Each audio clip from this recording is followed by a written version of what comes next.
Hawthorn, they've been challenged throughout the afternoon, but their spot at the top of the ladder is justified. 49-point victory, 16-16, 112, defeating the Gold Coast Suns 9-9-63. We're taking you to the MCG now for the Anzac Day ceremony, where Gerard Waitley, Andy Maher and Adam Simpson will join you after.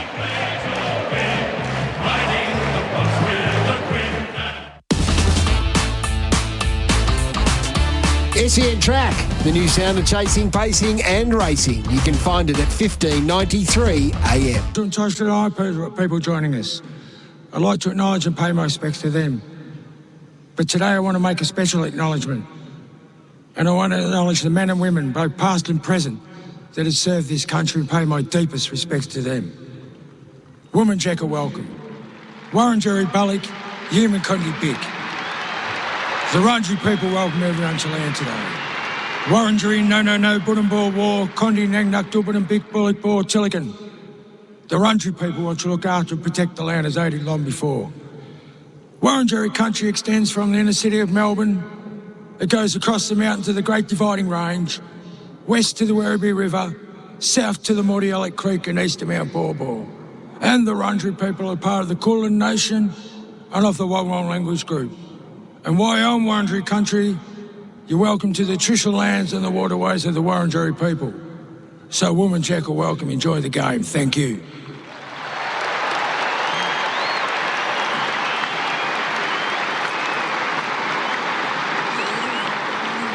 Thank you, Uncle Colin. Our thoughts are with those currently deployed. If you're able, would you please rise, remove your hats for the Anzac observance. We welcome today the President of the Victorian Returned and Services League, Dr. Mark Schroeffel. They shall not grow old, as we that are left grow old. Age shall not weary them, nor the years condemn. At the going down of the sun, and in the morning, we will remember them. Catafalque Party! 8-10! Catafalque Party! Present! Arms!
Party! 8-10!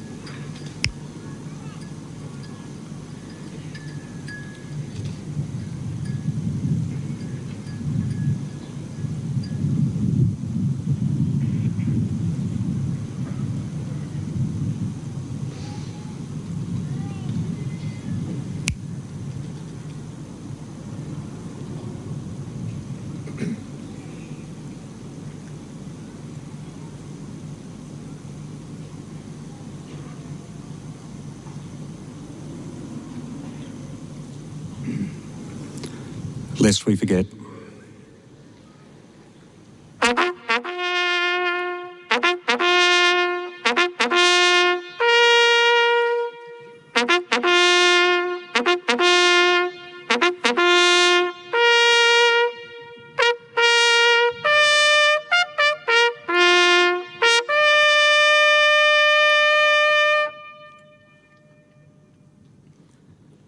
Please remain standing for the New Zealand National Anthem to be performed today by Lance Corporal Bryony Williams from the New Zealand Army Band. Carnival Party, General Salute, present arms.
Please remain standing for the Australian National Anthem to be performed today by Lauren Stewart from the Australian Army Band, Melbourne.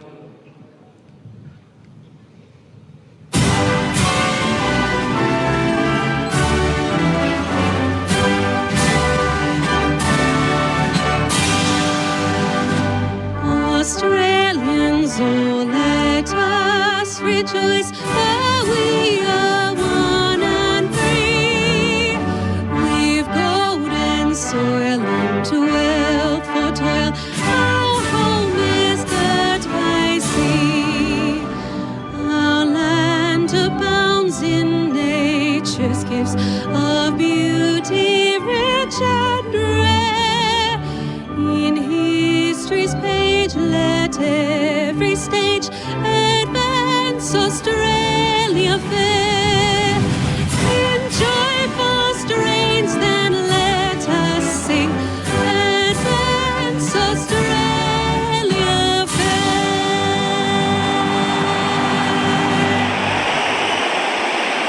Carnival Party, attention. Carnival Party, inwards, turn. Carnival Party, by the right, quick march.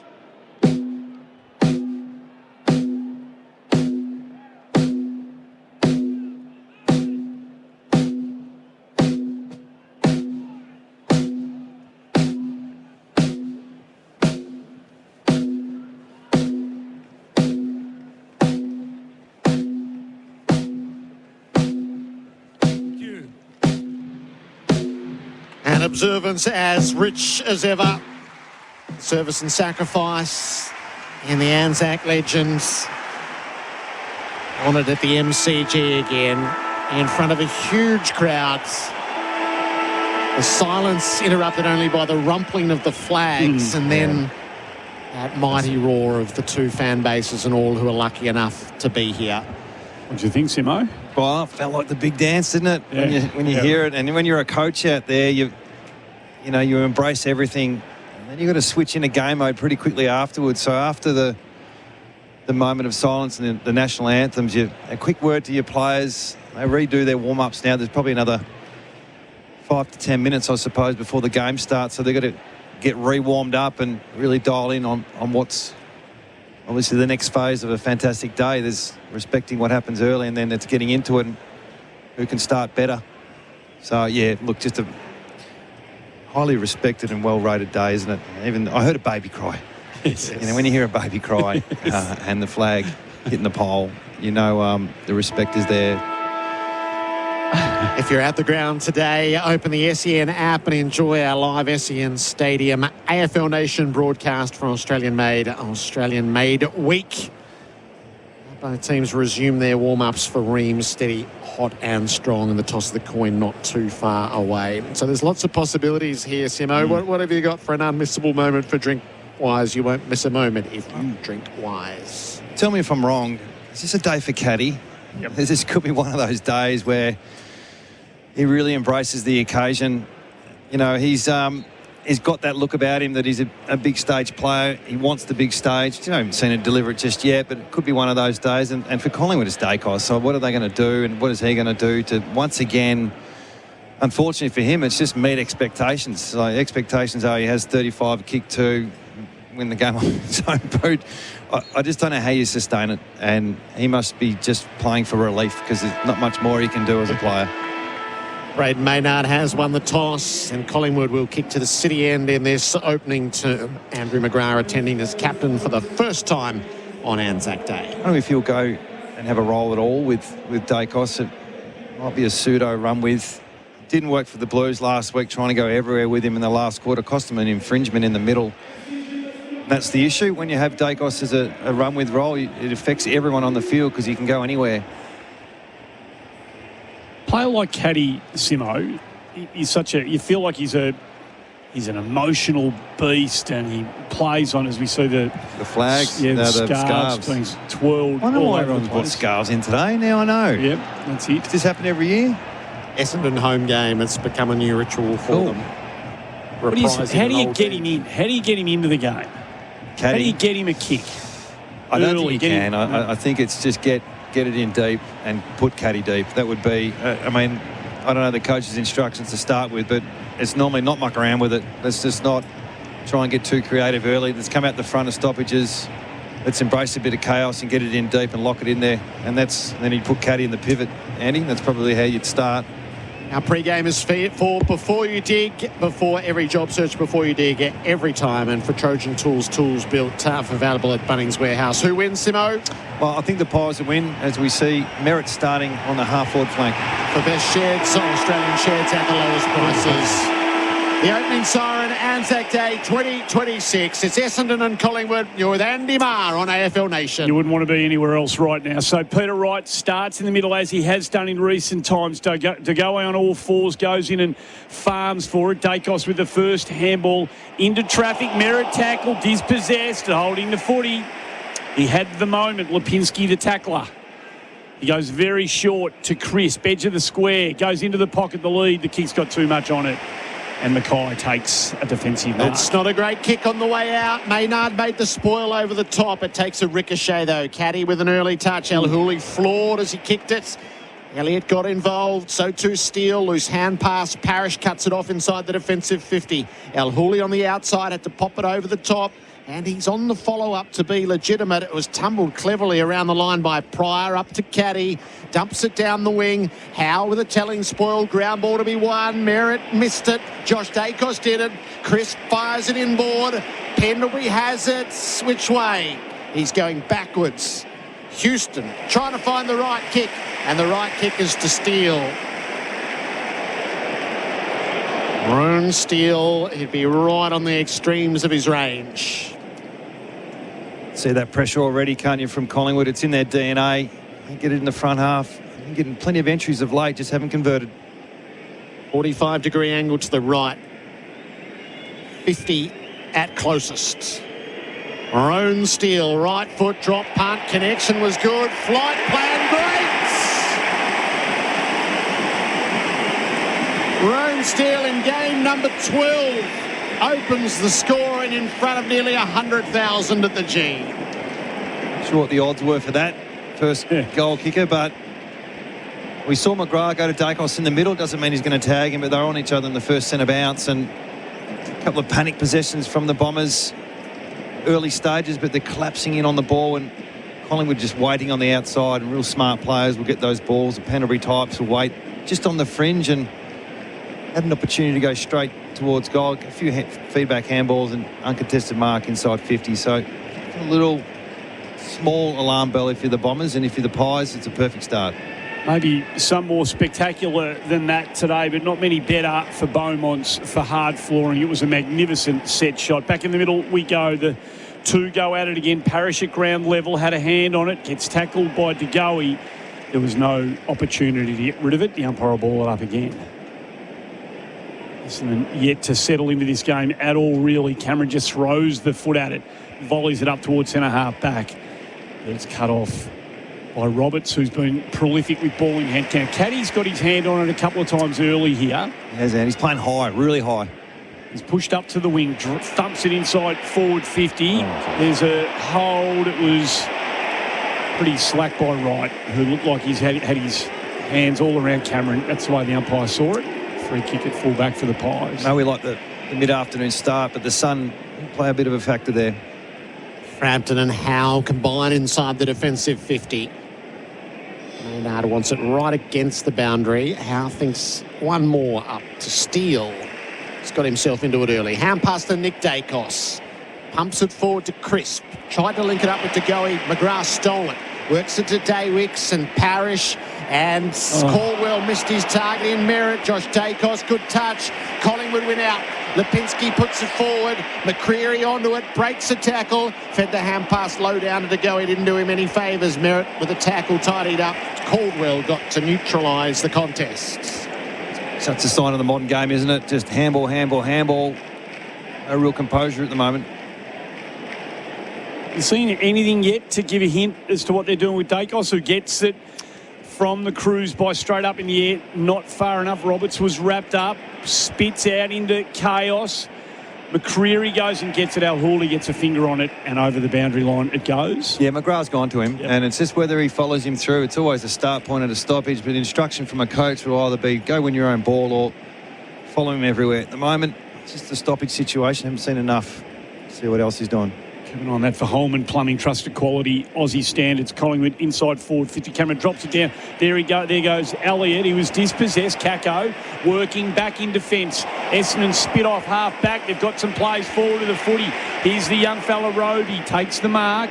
Goes inside forward 50 now to Durham. Stops prop. His kick was just affected by a lack of momentum in the end. Howe cut off the angles, and Collingwood good enough through Josh Dacos to find Roan Steele again. Steele plays it inboard to Pendlebury. 4:31 today. Off to Maynard. Centre half forward. It's sat Elliott. El Hawley made the spoil. De Goey's there to Crum. El Hawley wore him close, knocked him off it. Elliott missed his hand pass. Maynard tried to tunnel it backwards, cut off by Caldwell. Langford at the source. Roberts lends a hand. El Hawley off half back. Good opening up. Hand pass to Merritt. Choices up ahead. Kako's 55 from goal. Caddy's got a one-on-one. He goes there. Beaten by Howe. Oh, no mark. Oh, the far umpire called play on. The near umpire called a mark. Howe. Oh, heart would have been pumping there. It was. And you're dead right, you called it perfectly. Lipinski gets it from Quain up to Josh Dacos. Wing, outer side of the ground, goes short to Pendlebury. Attacking side of the logo. Looks one way, then the other. Has about 4 or 5 options. Didn't move anywhere in between all of it, and he confused himself and kicked the footy out of bounds on the full. Seen that too often. A flustered Pendlebury. Coming short. Chain of possessions ends up with Peter Wright as he cruises down the wing position. Kicks it to absolutely no one at half-back. Howe to Maynard to Cameron patrolling that half-back line to Josh Dacos. He switches across the middle of the MCG. It's a 2v2. McCreery uses his body nicely. Daywicks will clench his jaw and make it a contest. McCreery just a bit too much speed. Drags it back in towards centre half forward to go. He couldn't control it. Durham put his head over it. Chris wrapped up nicely by Farrow. Quick kick, didn't go required. There's going to be a ball up here as Elliott was wrapped up 48 from home. Such chaos game. It probably suits neither at the moment, but it's frenetic Collingwood, the only scorer goal. Nick Dacos through the stoppage, shrugged them off, got the snap away, but it was never on line. It's out on the full. AFL Nation for 4 and 20 pies. We've gone 7 minutes. Collingwood a goal. Essendon yet to score. The centering ball is picked off. It's a horror from Mackay. And Schultz bobbed up at full forward. Probably been the difference, hasn't it, between the two sides? Essendon's inability to hit a target by foot. I think the hands have been pretty good, getting good overlap, but two or three inside 50 entries have fallen over this time. As bad as you'd ever see, going across the face of goal, and Lockie Schultz with a gimme. Collingwood with the first two. Tyre Power scoreboard. Think safety this month. Get the free 5-minute tyre safety check at your local Tyre Power. Collingwood 2 goals, Essendon yet to score. Yeah, this is probably the modern game, isn't it? Both sides are just trying to run and gun, and Essendon have got through their layers of Collingwood's defence pretty well. Once they get centre forward, there's a lot of isolation. Just the last kick inside 50 is not hitting a target, and it's allowing Collingwood to rebound just as quick. So not sure if this does favour the Bombers in terms of the way the game's getting played just now. It'll settle down a little bit as we go, but Collingwood just handled the bigger moments better so far.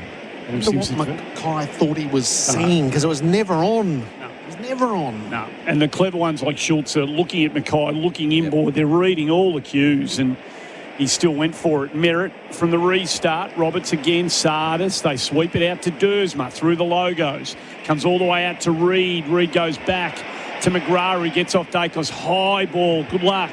It's going to be a pack come underneath this. No one can mark. Hits the deck. Almost a chance for Parrish. It spat away from him to Houston. Now comes out to the young fella Hayes, who must be pinching himself when he looks around at what's surrounding him. And he uses the ball beautifully to Membry.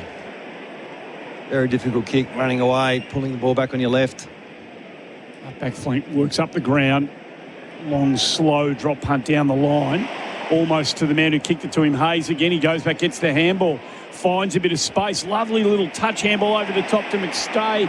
Goes inside forward, 50. That is a beautiful kick. And Elliott, on any other day of his career, would have marked that, but he put it to ground and an opportunity goes begging. So the Bombers just trying to get out of a tight spot. Merritt dumped it down the line, very close to the boundary. Durham kept it in and strides on. He's got Kako inboard. Caddy's the deep target. Kako plays it into the pocket, and Caddy will get it. Lovely ball movements. It was Merritt's kick that opened up the possibilities. Durham had to skirt the boundary. Pretty high quality passage of play. Kako and Caddy, the future of the club right there. Only 2 players inside the forward 60, really. Up on the boundary line, though. He's in the Dom sheet pocket. And he's going to try to bend it in. Gets right under it, curls it. Not quite enough. It's across the face and needs an assist to knock through for a behind. Essendon's first score. They trail by 11. Tyre Power scoreboard, your trusted tyre experts. Around the grounds, Chemist Warehouse fragrance sale on now. Hawthorn put Gold Coast away after a spirited fight back by the Suns comfortably by 49 points earlier. Houston takes the short ball into Frampton. Down the corridor he goes. The kick's got to bounce well for Elliott. It does. He traps it nicely. Lays it off to De Goey on the 45. He goes out wide to Membry. Side bottom cruises past. Lovely flow in the ball. Man, that's magnificent. Oh, and again, another sitter put down by a mid-sized Collingwood forward. It was Elliott a minute ago. Schultz on this occasion. Essendon a chance to get out of this right, deep in the back pocket. Kicks into a bit of space. Needs someone to run onto this. That's really nicely done by Sharp, who had to make it a 50-50 against Perryman. And he did. We'll get a ball in just shy of centre wing position. Been going 11 minutes. Opening quarter on the Elders clock. Win with Elders Finance. AFL Nation for 4 and 20 pies. MCG, a splendid sight. Nothing from the ruck duel. Sardis gets after it at the back, runs into De Goey, able to release the footy. Dersma, Parrish, right. This is defensive side of the middle. Roberts has ball in hand, and he waited the kick well for Sharp. A bit of pointing at the mark. That's the flow of players. Get to half forward. his kick away in the nick of time. Up to a big contest. They fly and reach. No prospect of a mark. Kako released it. Durham underneath is in the tackle of Howe. Went round and round. Merritt. Oh, beautiful kick. Into the corridor. And Caddy couldn't help but mark. Should have been holding the ball prior, but once the umpire didn't blow the whistle, Merritt took full advantage. A couple of really important kicks from Merritt. He started well. We spoke about Caddy before the game. Started high and he's drifted deep. Up to his 5th disposal, second shot at goal. No angle to speak of. 40 metres out. Caddy to put up his first. Oh, it's getting away. Started on a line that had the Essendon cheer squad up and then drifted right to miss. They're down by 10 on the Tyre Power scoreboard, your trusted tyre experts. He was ready to go up as well, Jared. Ready to go. This is their test, though. They haven't had a forward half turnover yet. They're on 0. Can't keep the ball in their front half. Jay Dacos to Quainer to side bottom. They're names that Collingwood supporters are very happy to be mentioned one after the other. Up towards half forward, the footy goes Membry 2v1. It spits out the back. It's good running again by Hayes, who just had a momentary look ahead. And the ball built from his grasp and out of bounds. It went in between wing and half forward, out of sight of the ground. Geez, they should have had 2 more shots of the Pies, shouldn't they? Those two chest marks. Hurled in right, and Steen on this occasion. Parrish fights hard for it at ground level. Sardis, a looping handball. Good luck with that sharp. It was Maynard coming the other way as well. He bulldozed his way through the footy. The kick didn't have enough on it for Membry. It comes out to Parrish. A bit of time to balance up. He goes down the line to Crisp and Sharp and off hands out of bounds. In the sunshine, it's disappearing here at the MCG. A warm afternoon. 2 behinds the Bombers. 2 straight Collingwood. Tyre Power, your trusted tyre expert scoreboard. Stats for an Australian-made. Schultz is just down having an ankle worked on by the looks of things. Steen took it out of the ruck. Hand pass forward. Cut off though by Edwards. He missed his target. Roberts had to go back and get it. He's inside the defensive 50 by the time he does. Backwards to Reid. Sideways to Langford. Roberts across the face of goal. El Hooley searching for a target. Mackay just snatched it in before McCreery could spoil. And Dersma's the outlet runner. He has a bounce as soon as he got hold of it. Durham up the line. Howe got it out of his grasp by chopping the arm. Quainer kicked it away. The umpire shows a bit of leniency. Yeah, I don't know why he does that. The ball gets kicked. Normally it's just a 50-metre penalty. Pretty hard to decipher. I know the crowd gets in the way, but normally just pay it, don't they? Frustrating when you're a coach, especially if you're Brad Scott. Sam Durham left half forward. And it has allowed the defence to get fully set. Out onto the right boot. He stabbed it to the hot spot. Quaynor takes the mark. Caddy came lurching forward, but there was nothing wrong with the contest. And they spread and go. Collingwood, Josh Dacos is so often the play they want to get the ball in the hands of. In this phase of play, he can't go forward, so he has to go back to his brother. 20 out from goal. He goes back to Josh. Logo. Arc of 50 out of sight of the ground, goes corridor now. 2v1, went looking for Anderson, but the kick had fractionally too much on it. Roberts is good. Durham's in the game. What's going on here? He's taking the mark, so he just took his time. Goes to Pryor, back into the side. Dersma, attacking side of wing in front of the interchange gates. Insimo, just a bit of composure about their First ball time. use here. Yep, they've got to turn over a little bit higher up the ground and taking their time. Inside forward 50, the kick didn't have enough on it for any of the forwards. It was May that was coming at it, but Steen stood in the way and took a nice mark.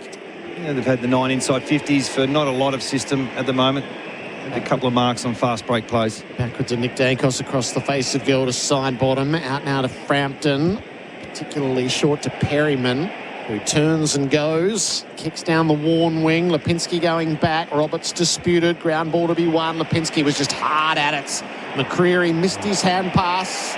Everyone just waited a fraction. Membry goes in now. Feeds it backwards to Josh Dacos. Links it up to side bottom. On now to Hayes. Couldn't find the way forward, so backward he goes. Perryman up toward the 50. Elliott got rid of El Hooley. Ball slips to the back. And it is an El Hooley free kick for interference in the marking contest. Hand pass to Roberts, who stood still on the spot. Now across the face of goal to Reid. He's already had 10, if you don't mind, for Australian made. Oh, that's a lovely weighted kick to Dersma, who just had the sit on Steele. Found him nicely. Comes inboard to Sardis, who's looked okay since he's come back into the senior outfit. Goes up to Mayer, who also had the sit on How couldn't. Mark Parrish cruising by. Just dwelt on the footy up. Maybe wanted the bounce a little bit. Something he just hesitated the moment passed, and Howe saw it over the boundary line. One of those ones when you're confident you'd flush that if you're Parrish and just rip through, but he was hoping more than demanding that ball. 55 out from Essendon's goal. They could just do with one. They've had enough of the play in recent times. If they could put one on the board, they'd feel a whole lot better about themselves. To go, he broke a couple. Quainer. Now they're dangerous through the middle. Crisp thought about the handball to Josh Dacos. Now goes. Langford cut him down. Affected the kick. Got to be a free kick to Al Hawley, who had great body position. And the kick was affected by the tackle. Schultz gave away the free kick, and good stuff from Kyle Langford. I'll be addressing that at quarter time.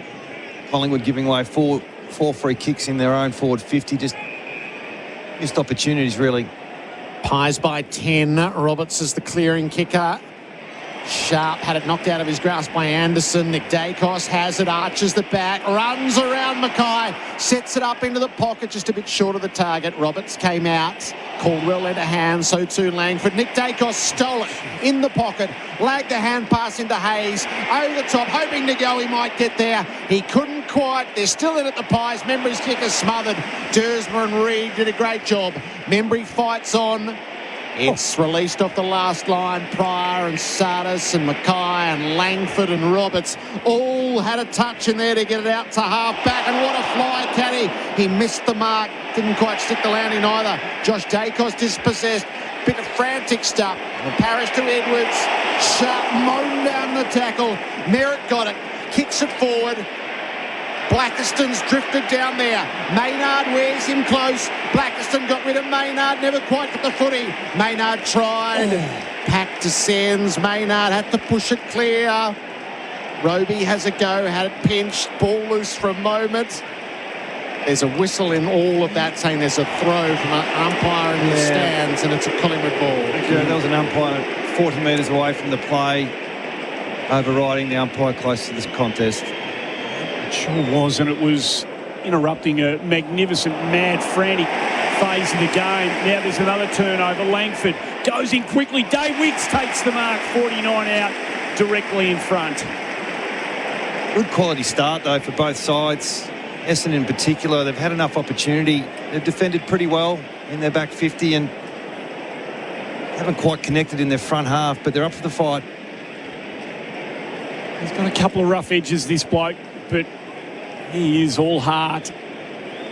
He won't shy away from moments, even on a day like this. From 50 out, there's... Edwards trying to block the man on the mark, which is probably circa 2018. He's coming on the wrong side, because David's the left footer.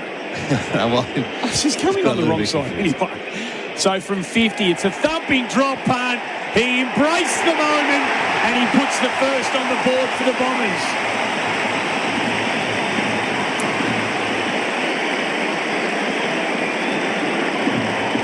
Essendon 1-2-8, Collingwood 2 straight 12, AFL Nation 4-20 Pies. The numbers on the Tyre Power scoreboard. Think safety this month. Get the free 5-minute tyre safety check at your local Tyre Power.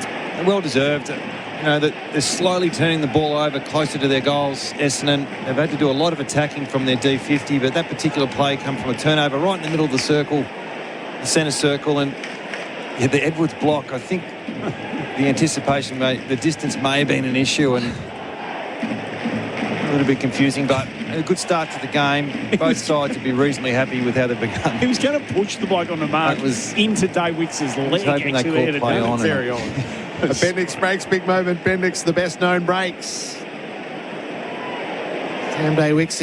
Archer Day Wicks in game number 10.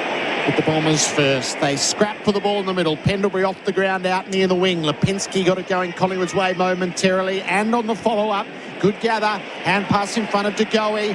Right of passage. Barged away. Unloaded. Kick the goal. Powerhouse stuff from Jordan De Goey. Collingwood with the immediate answer. 3 straight, they lead it to 1-2. Tyre Power Scoreboard, your trusted tyre experts. Great finish, great play. Looks a bit heavier than I've seen him before, but the power and the strength is definitely there. And unfortunately for Dersma, a bit like Pryor early on, a chance to bodyline the ball and bust it back open. He decided to wait to see where it bounced, and to go, he just pounced on the spare ball. And great reply for the Pies. You see Dacos having a spell on the bench.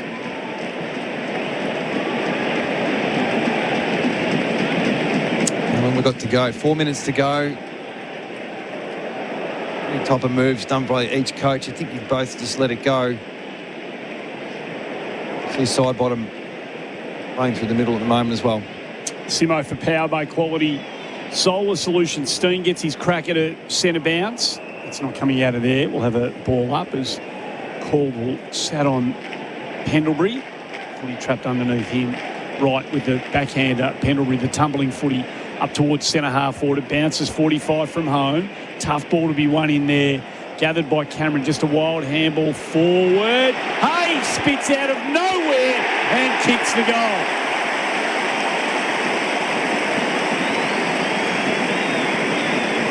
Well, it was just messy, frantic, get it forward stuff from the Pies, and they are on the same page, Simo. It's sort of what they do, and they've got their 4th on the board. Well, it started in the middle with Steen. He's such an aggressive ruckman. He put right on his backside. The very first bounce. He did this at the pit net last week.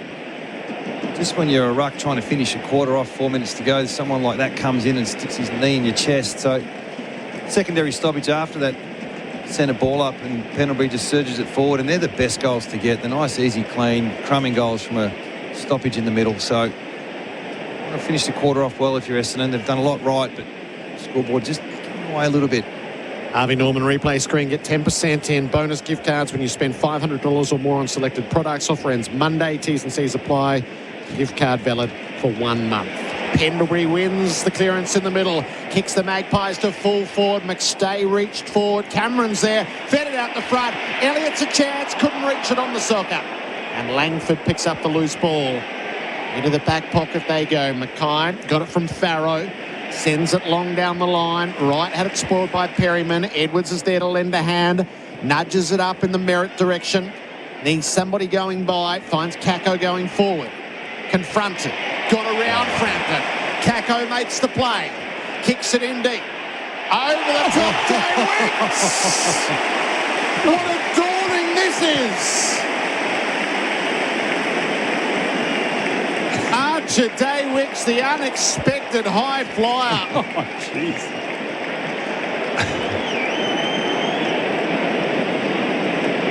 And Archer May underneath all the brunt of it all. Never looked like missing that, did he? As he looks to snap this from 45, it's always dangerous this far out. Day-Wicks around the corner. What a fine term he's had. And he's only 19.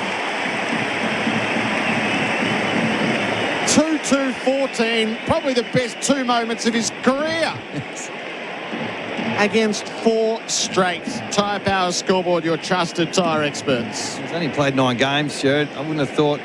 Like, can you picture, he's in high school a couple of years ago, taking a mark like that in front of 90,000 people. It's what dreams are made of, really. And it was an important goal. Steen's made a real difference in the middle. He's so aggressive. He's karate kick type of play. You've got to address that. I think if you're Essendon, you can't jump against him. He's just going to be too dominant. Try and step around, do something different. But important goal as we finish off this quarter. It joins the moments that we've come to appreciate on Anzac Day. It's a great replay for Harvey Norman. Back in the middle we go. There's a whistle. There's a cross of the line. Marginal from right. Collingwood get the free kick. The kick from the instep was no good. Farrow read it nicely, takes the mark and just bounces off half back. That's the sort of kick that we've become accustomed to at junior level. Out in front, piercing left foot. Finds its way to Roby in the pocket. He's got his man open. Oh. It's a mark or a free kick. Perryman was a little crude coming back on Caddy, who had terrific position. The kick was wonderful. Caddy's been awarded the free kick. 50-metre penalty, Oh, surely. he's taken his eyes off the ball on the replay, Simo. How is that? not 50? Oh, my goodness. So Caddy on the left boot, and he's missed, and that's Of all the rubbish they paid, you got a bloke assaulted in the pocket. They look for the little stuff, and sometimes they miss the obvious. 4 straight to 2-3. That's cost them 5 points. On the way out, Dursma got a hand to it. Lipinski's happy to walk it over the boundary. What are they looking at? What do you think happened there? Caddy takes the mark and gets punched in the face. Yep.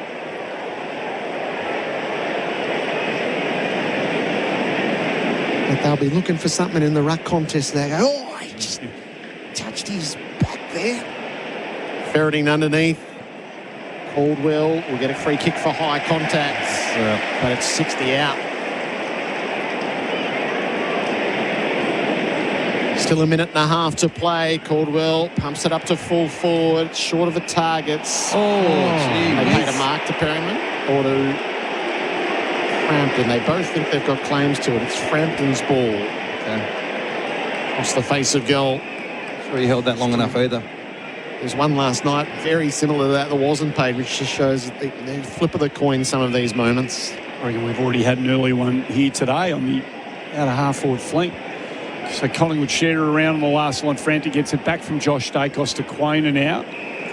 Shadows. The members stand down the line. He goes. Blackiston comes at it. Brings it to ground. Dursma was there for the crumb. It was 2v1. He goes 40 metres backwards to Reid. A minute to go. I think they try and ice the quarter a little bit.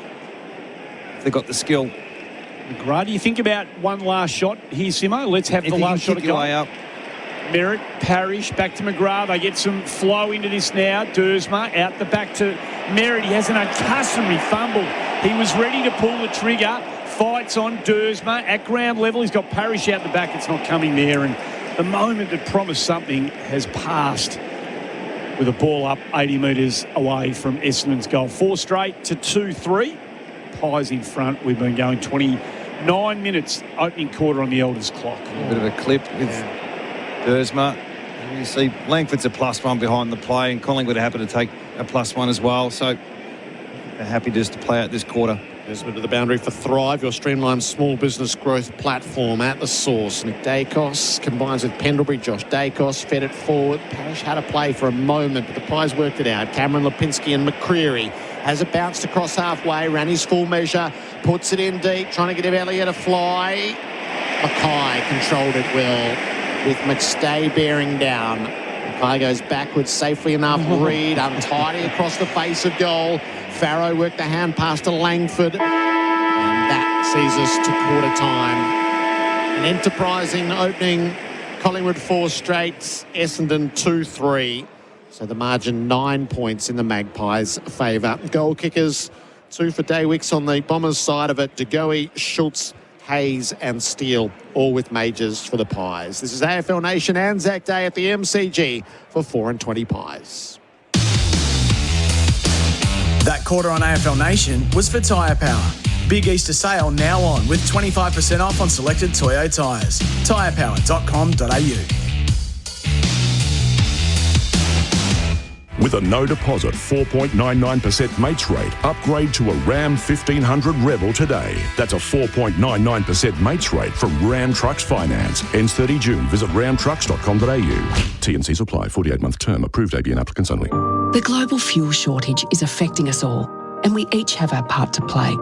Simple actions like pumping up your tyres, removing things you don't need from the boot, running more errands in fewer trips, and only filling up with the fuel you need can help make our supply go further and save fuel for our truckies, farmers and essential services. Every little bit helps. For more fuel-saving tips, visit fuelplan.gov.au. Authorised by the Australian Government, Canberra. The Choices Flooring Smart Style Smart Spend sale is on now.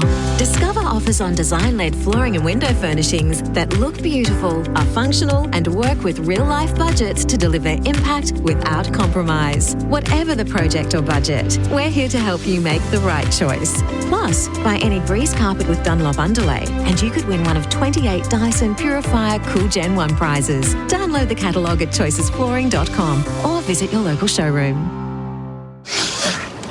2026 is the year to upgrade to your ultimate fishing weapon. And Bar Crusher, Australia's leading fishing boat builder, has the perfect weapon for you.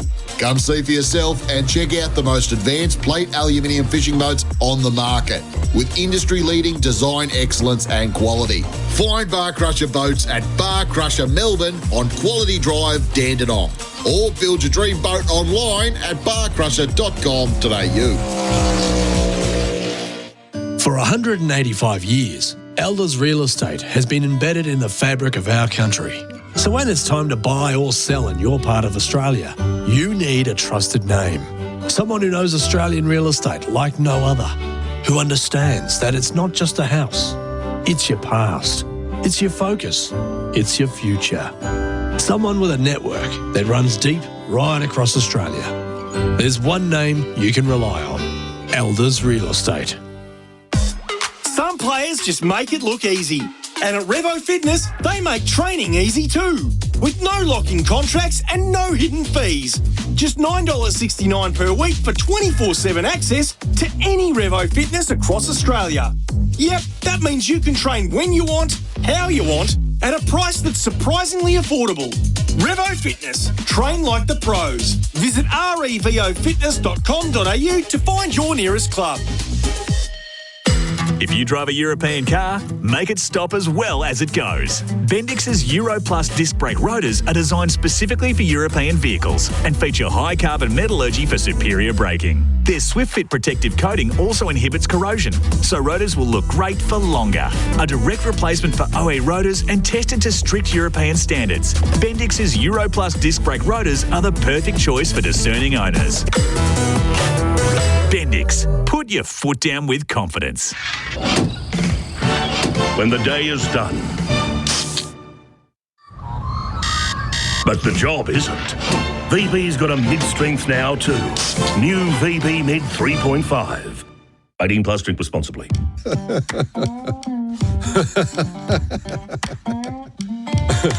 The Musso Factory Bonus is available now, where you can save $5,010 on any MY26 Musso, excluding EV models, starting from only $37,490 for the ELX and only $46,490 for the top-of-the-range Ultimate. Mate, you're laughing all the way to the bank.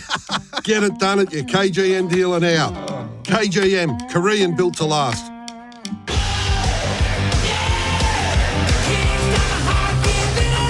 You're listening to AFL Nation for 4 and 20 Pies, Australia's original fan food. Houston trying to find the right kick, and the right kick is to Steele. Maroon Steele, right foot drop punt, connection was good, flight plan breaks.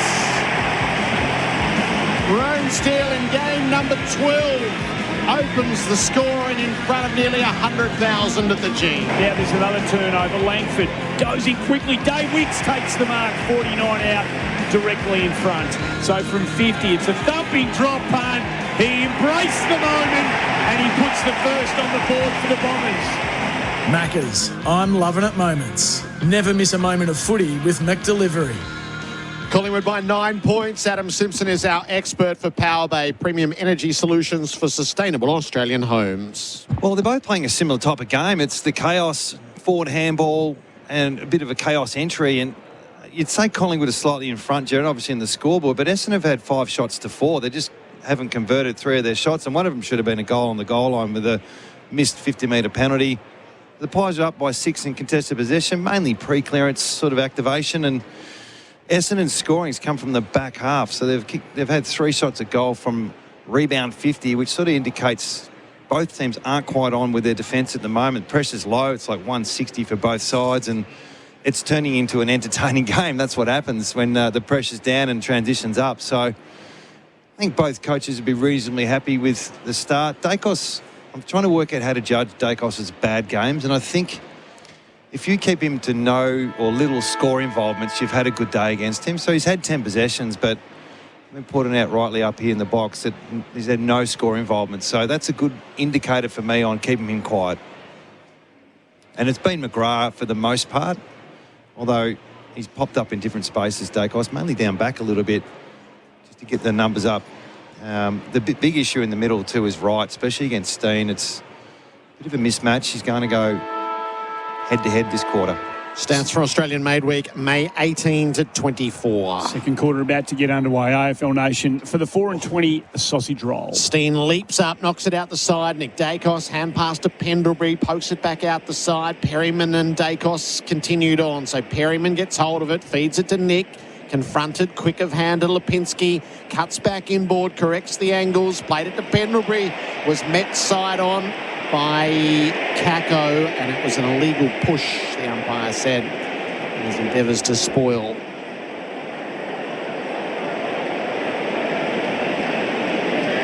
So Pendlebury forward of the middle. Winds it up on the left boot. Cameron was his target. Mackay made the spoil. Ground ball to be dealt with. McGrath has it to Merritt in the spot of bother. He drops it. DeGoey to Nick Dacos. Fired it out of the pack. It drifts across the face. And through for a behind. Collingwood by 10. The host plus, that's a plus score. So a little change. Collingwood with mate Steen's taking the centre bounces with the aggression, and Cameron's rucking around the ground. Roberts quickly into Farrow. Now they inch their way out of defensive 50. Didn't kick it far enough to Langford, Roberts. So looping handball back to Langford. Gets rid of Hayes. Gets rid of the second tackle just in time. Caldwell's handball back to Roberts, who drifted forward, missed the mark. Frampton came off his man and met the onrushing Bomber. And there's a bit of push and shove as the footy goes out of bounds, out of sight of the ground. Pretty evident, isn't it, the way Essendon want to rebound? It's with hands and overlap. Simpson for power by Quality Solar Solutions. Ball thrown in. Wright and Cameron. It goes Essendon's way off hands. Lipinski a toe poke. Likewise Parrish. Parrish goes and gets first hands on it. His handball was battered down. Roby goes through and the tackle on Josh Dacos is just a little high. And he takes the free kick. He's been prolific, Josh, early. He used Lipinski, who sent it down beyond halfway. Essendon muster their numbers to it. Farrow, Roberts goes a fair way backwards to Langford. He's got the switch to the near side. El Hooley needs the next link, which is not immediately there, so he takes a 2-bounce run, kicks up the line to a contest. Durham flew very early, and it'll cost him the free kick. Edwards always had that covered in the air, so that's for the dummy bag. Now there's got to be... Well, no one stood the mark. They all just peeled off, and that's okay. Houston to Myercheck. Maynard, I beg your pardon. Bloke played last night. Maynard up to DeGoey. Maynard's kept on coming here, charging at the 50, stabs the ball a bit too strong for McCreery. Right idea, off hands for a throw in. AFL Nation for the 4 and 20 sausage roll. Plays inside defensive 50 here for Essendon. McGrath watching Nick Dacos very closely for Holman Plumbing. Trusted quality Aussie standards. Ball thrown in, 40 out, hits the deck. Anderson comes through. Elliott's found it hard to get in the game just at the time being side bottom. The quick hand shark by McGrath, just hoists it high out of defensive 50. That's better from Durham. Hits it hard, hits the ground running, gives it to Merritt, changes the angles, going to favour Caddy, just needs a bounce now. Frampton can close in. Caddy's still got some space. Hard up on the boundary line, hooks it into the corridor. Good looking kick. And Durham, who started at halfback, drifts at pace forward and takes the mark, and that is outstanding, Simo. Merritt involved. Durham takes a surge chest mark, and it goes from a D50 stoppage to a shot from 25 out directly in front. Another transition piece from your D50. They can't sustain it all day, but it's working at the moment. He can be a little rough around the edges with his finishing, but from 25 out directly in front, he should make no mistake here. In he comes and puts it through. So a big early second quarter goal for Essendon. 3-3-21 the Bombers, 4-1-25 the Pies. 4 points the margin. Host plus, that's a plus scoreboard. Named Best Super Fun by Money Magazine Finder and Mozo, that's a plus. Issued by Host Plus Proprietary Limited. Check the PDS and TMD at hostplus.com.au.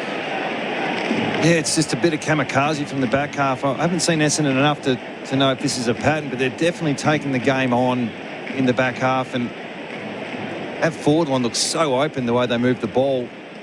no front half turnovers. They've had 2 front half turnovers for the whole game. At the moment, their method is run and gun, which is exciting to watch. It's just exceptional running from Durham. Archie, it is, Jared. Archie Robson had 16. Do you worry about? Do you do Not if anything you're about that? If you're the oppo?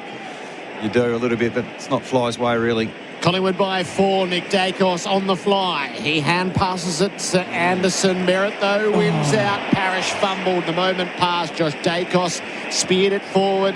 Pendlebury, nicks through the 50. Steadies up, takes the shot, kicks it behind. Any other day, that's going through. Slaps his thigh in the aftermath of the disappointment. Pies are up by 5. Host plus, that's a plus. AFL Nation for the 4-20 sausage roll. Farrow short to Roberts. Make it 17 now, if you don't mind, for Australian made. They exit defensive 50. High ball down the wing from Langford. Pack goes up. May just nudged underneath the footy. Fairly, said the umpire Edwards. Rolls onto his left, just tumbles it up to a half-forward. Tough ball for Caddy Frampton, favoured by the bounce. Perryman to Josh Dacos. To Houston. It was aggressive stuff from Durham, who never gives up on the chase. They have to go all the way out to Frampton, who takes his man on. Few heart and mouth, but he did it nicely, Billy. Had balance and poise and knew he had Lipinski down the line, and that's where the footy went. Membry leads up. He takes a mark on the wing. The Goey's trying to be the next link. He was well enough, man. So it's an expansive kick into the middle. High risk. Houston up to meet it. Parrish didn't do enough. Houston kicks inside the 50 and Elliott marks. High risk, high reward football. And inboard he comes to McCreery. Parrish just missed a few opportunities today. It's the 3rd occasion where you go, and it is what it is. You can go harder. You got to go when it's your turn and put your body on the line. That's what this game's built off. What kind of rule changes we see, that's still part of it. Bo McCreery steadies himself in the news prominently during the week. He lets fly from 51 and kicks it like $1 million commodity. It's flown the goal line and landed in the stands. Bo McCreery extends Collingwood's lead to 11 points. It's a Bendix break's big moment. Bendix, the best known breaks. And if you're Collingwood, they haven't done a lot wrong at the moment. They seem to be taking the game on as well. They're scouting Essendon. They get to quarter time and notice Essendon have got 300 metres gained by handball already, which is just off the charts. We saw, I think it was Sydney the other night, around the 800 metre mark. So it's the modern game. But if you put enough pressure on those types of plays, you're going to get a look. Come back through the corridor on that particular occasion. Parrish misses an opportunity to knock over Houston and misses it, and then it costs them a goal in the end. 8 minutes gone, second quarter. Elders clock. You can rely on Elders. 11 points the margin. Wright and Cameron, neither really. De Goey fights hard. McGrath just steals it from him. Gives it to Sardis. Into the pocket he goes. Kid's got a bit too much on it for Durham, who's coming out of the goal square momentarily. Roby over the top. Shark by Houston. It's a good kick to centre half-back. That's why he makes a couple of All-Australian teams. It found Chris to Dacos into a patch of 3v1. The one was Elliott Al-Hawley, ground level, uses Mackay out to Pryor to Dersma. They just had the numbers. Dersma tries to force a 50. First time they've been slowed up for a while, Andy. Then you get it going. He forced himself into a switch and he just had no back off once he'd made up his mind, and he pulled the kick, and Farrow was favoured by the fact that it was a horrible kick. Away to Roberts, touches it down, gives the hand pass to Reid, decided to kick rather than hand pass and kicked it straight into Lipinski, so the scrap is on. Reid and Lipinski go to work on the ground. It's dragged up by Membry, which was a good little piece of play. Perryman, Schultz hand passed it to himself, got it back. Crisp, Pendlebury gliding through the middle, side bottom his old running mate out on the near wing. Probes forward for McCreery. He's 55 from goal. De Goey was on a promising lead, but back around the perimeter to side bottom. Let's flood their numbers back. Side bottom holds up. Short to Maynard. Paid as 15. Now inside the centre square. Cameron's the deep target. Probably has no option but to pop it up and let the big men fly. It clears them all. Mackay had a fumble at the back, drew a crowd as a result. Schultz has an arm pinned and wins the ball up, 20 out from the Collingwood goal. First time we've seen Collingwood take their time with an entry. Quick throw up, hits the deck. El Hawley was clean, gives it to Roberts, who has a bounce, runs out of 50. Little short left footer to a 2v2. Mays, one of the two Bombers. Quainer at ground level just was superior. Perryman wrapped up, got the handball to Houston. As being tackled, Quainer leaves it behind. Houston goes back and gives it to his good mate Josh Dacos. Around the body he goes up towards half forward. Cameron in front, right with the spoil. Kills it towards the boundary line and it eventually finds its way across. Seen the game settle a little bit the last 3 or 4 minutes. Fatigue will kick in at some stage. Coaches and players need to go to different modes throughout the game, so we've just seen the start of a new mode. 5-2 to 3-3. Host plus, that's a plus scoreboard. Whistle, free kick, Collingwood. Cameron had planted himself in front, right reaching all around. Cameron on the worn wing. Clear blue skies, sunshine lights are on in anticipation of fading a little later on. Up to De Goey. Tempo phase from the Pies. Points and kicks into the channel. Schultz, a sprawling mark. Well constructed by Collingwood. Great play. If you're Essendon, you're disappointed. You've got 18 players there to stop that particular mark, and that's why these players don't get into the game. Here we go. And Dacos. pass to Nick Dacos. Let's fly from 50. He's pushed this right. So he's got 3 behind. Well, he's only had 3 score involvements. They're all been his own. 12-point margin in the Pies' favour. Schultz had that kick in him, I reckon, but right. Roberts goes into the corridor just legally to McGrath. Back to Roberts. I think McGrath wasn't expecting the whistle. Now we've got a free kick against for illegal disposal. And it's going to be Lachie Schultz again doing Lachie Schultz things. He's pulled up a bit proppy here. Was getting assessed, as you mentioned, as we see Houston dagging around for a handball. That angle, so that's a lovely looking kick from Houston. Just drifts a bit right to left, and Schultz is clearly feeling that left ankle. We'll keep an eye on that. Just trying to get back into the zone. Just run off the ground, son. It's madness. 5-4, 34, 3-3, 21 host plus. That's a plus scoreboard. Into the back pocket again for McGrath. So this is where they were buried previously. McGrath runs on outside the boundary, kicks it long up the line. Cameron has his way with right, didn't complete the mark. Pendlebury, though, works for him underneath. Sweeps the hand pass forward with great vision.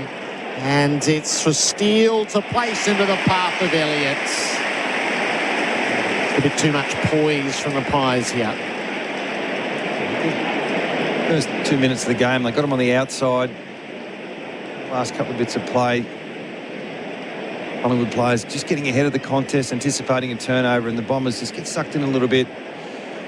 These are the type of plays that Elliott thrives on. A quick turnover, bit of space to lead into.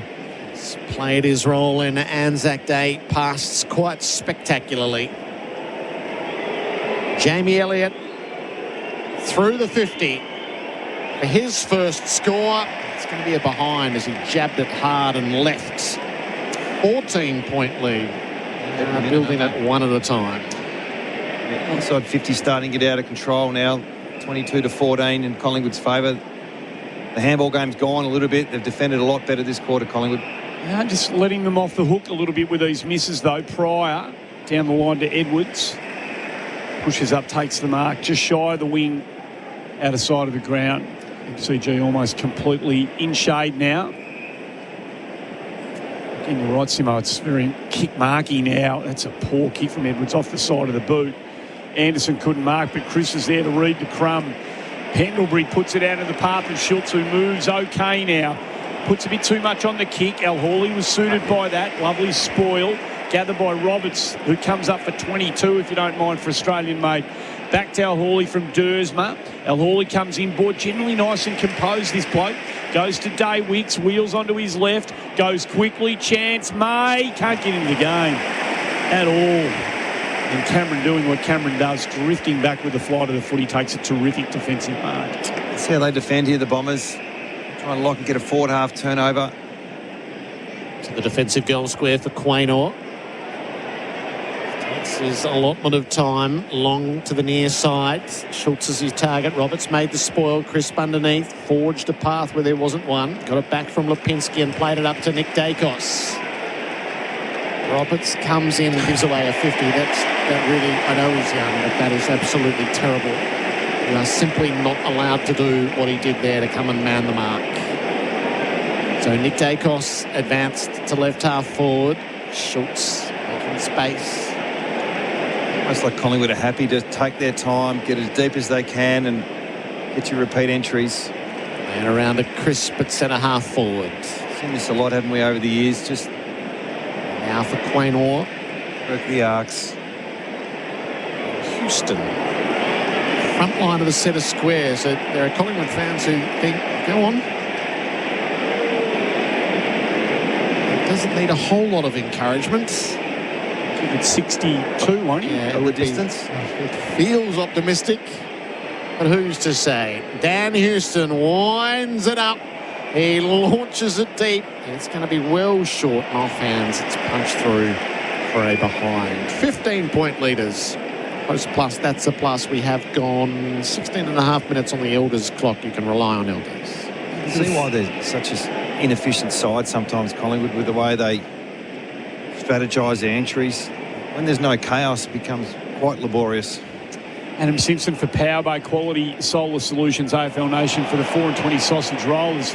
Almost a turn. It's all the adventures gone out of Essendon at the moment. They've gone right back within themselves and they're turning the footy over. They're asking for all sorts of trouble. There were a chain of almost turnovers inside defensive 50. Pryor gets handball just away in the nick of time. Parrish runs into traffic, gets it all the way back out. They're dancing through the middle of this. The young fella Sharp was in the middle of it. It's calamity upon calamity. Nobody can do anything with the footy. And in the end, it stops and we'll have a ball up. That's the Collingwood message at quarter time. Let's press the hell out of these guys. They're known for their pressure, and if you want to take us on, good luck. Almost worked, though. Been able to find a way through. Caldwell threads his way through traffic to Merritt. Tumbling footy up towards half forward. Picked off by Quaynor. Perryman, and they've got the corridor to attack now if they want. Howe just balked the initial kick and goes deeper instead. He liked the look of McStay. Reid made the spoil and the gather. Well done. Hand pass in front of Edwards. Now the players open up ahead. He has a look and gives it to Merritt. Runs across halfway. Takes a bounce. The veteran looking deep. Sets it up. He wants to draw out May, who took the contested mark against the boundary. Frampton couldn't get it out of his clutches. Get it in the right player's hands, don't you? Once Merritt gets the ball, good things happen. So Archer May, left forward pocket. He's still 40 out. He's going to kick this around the body. May is on the move. He thumps it. It's pretty well the near side.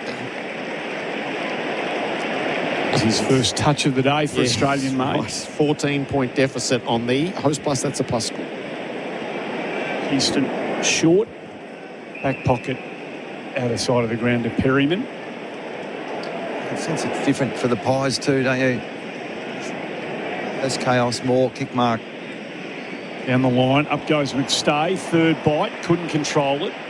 Got the footy at ground level, gave it to Steele to Hayes. A couple of the fresher names in the Collingwood side. His kick was a tumbler up towards half forward. It was good control again from Langford. The switch is on here. They've got some loosies. Roberts is going to come up for his 23rd for Australian mate. The kick just hung in the air. Dersma bravely went back. Houston spoiled.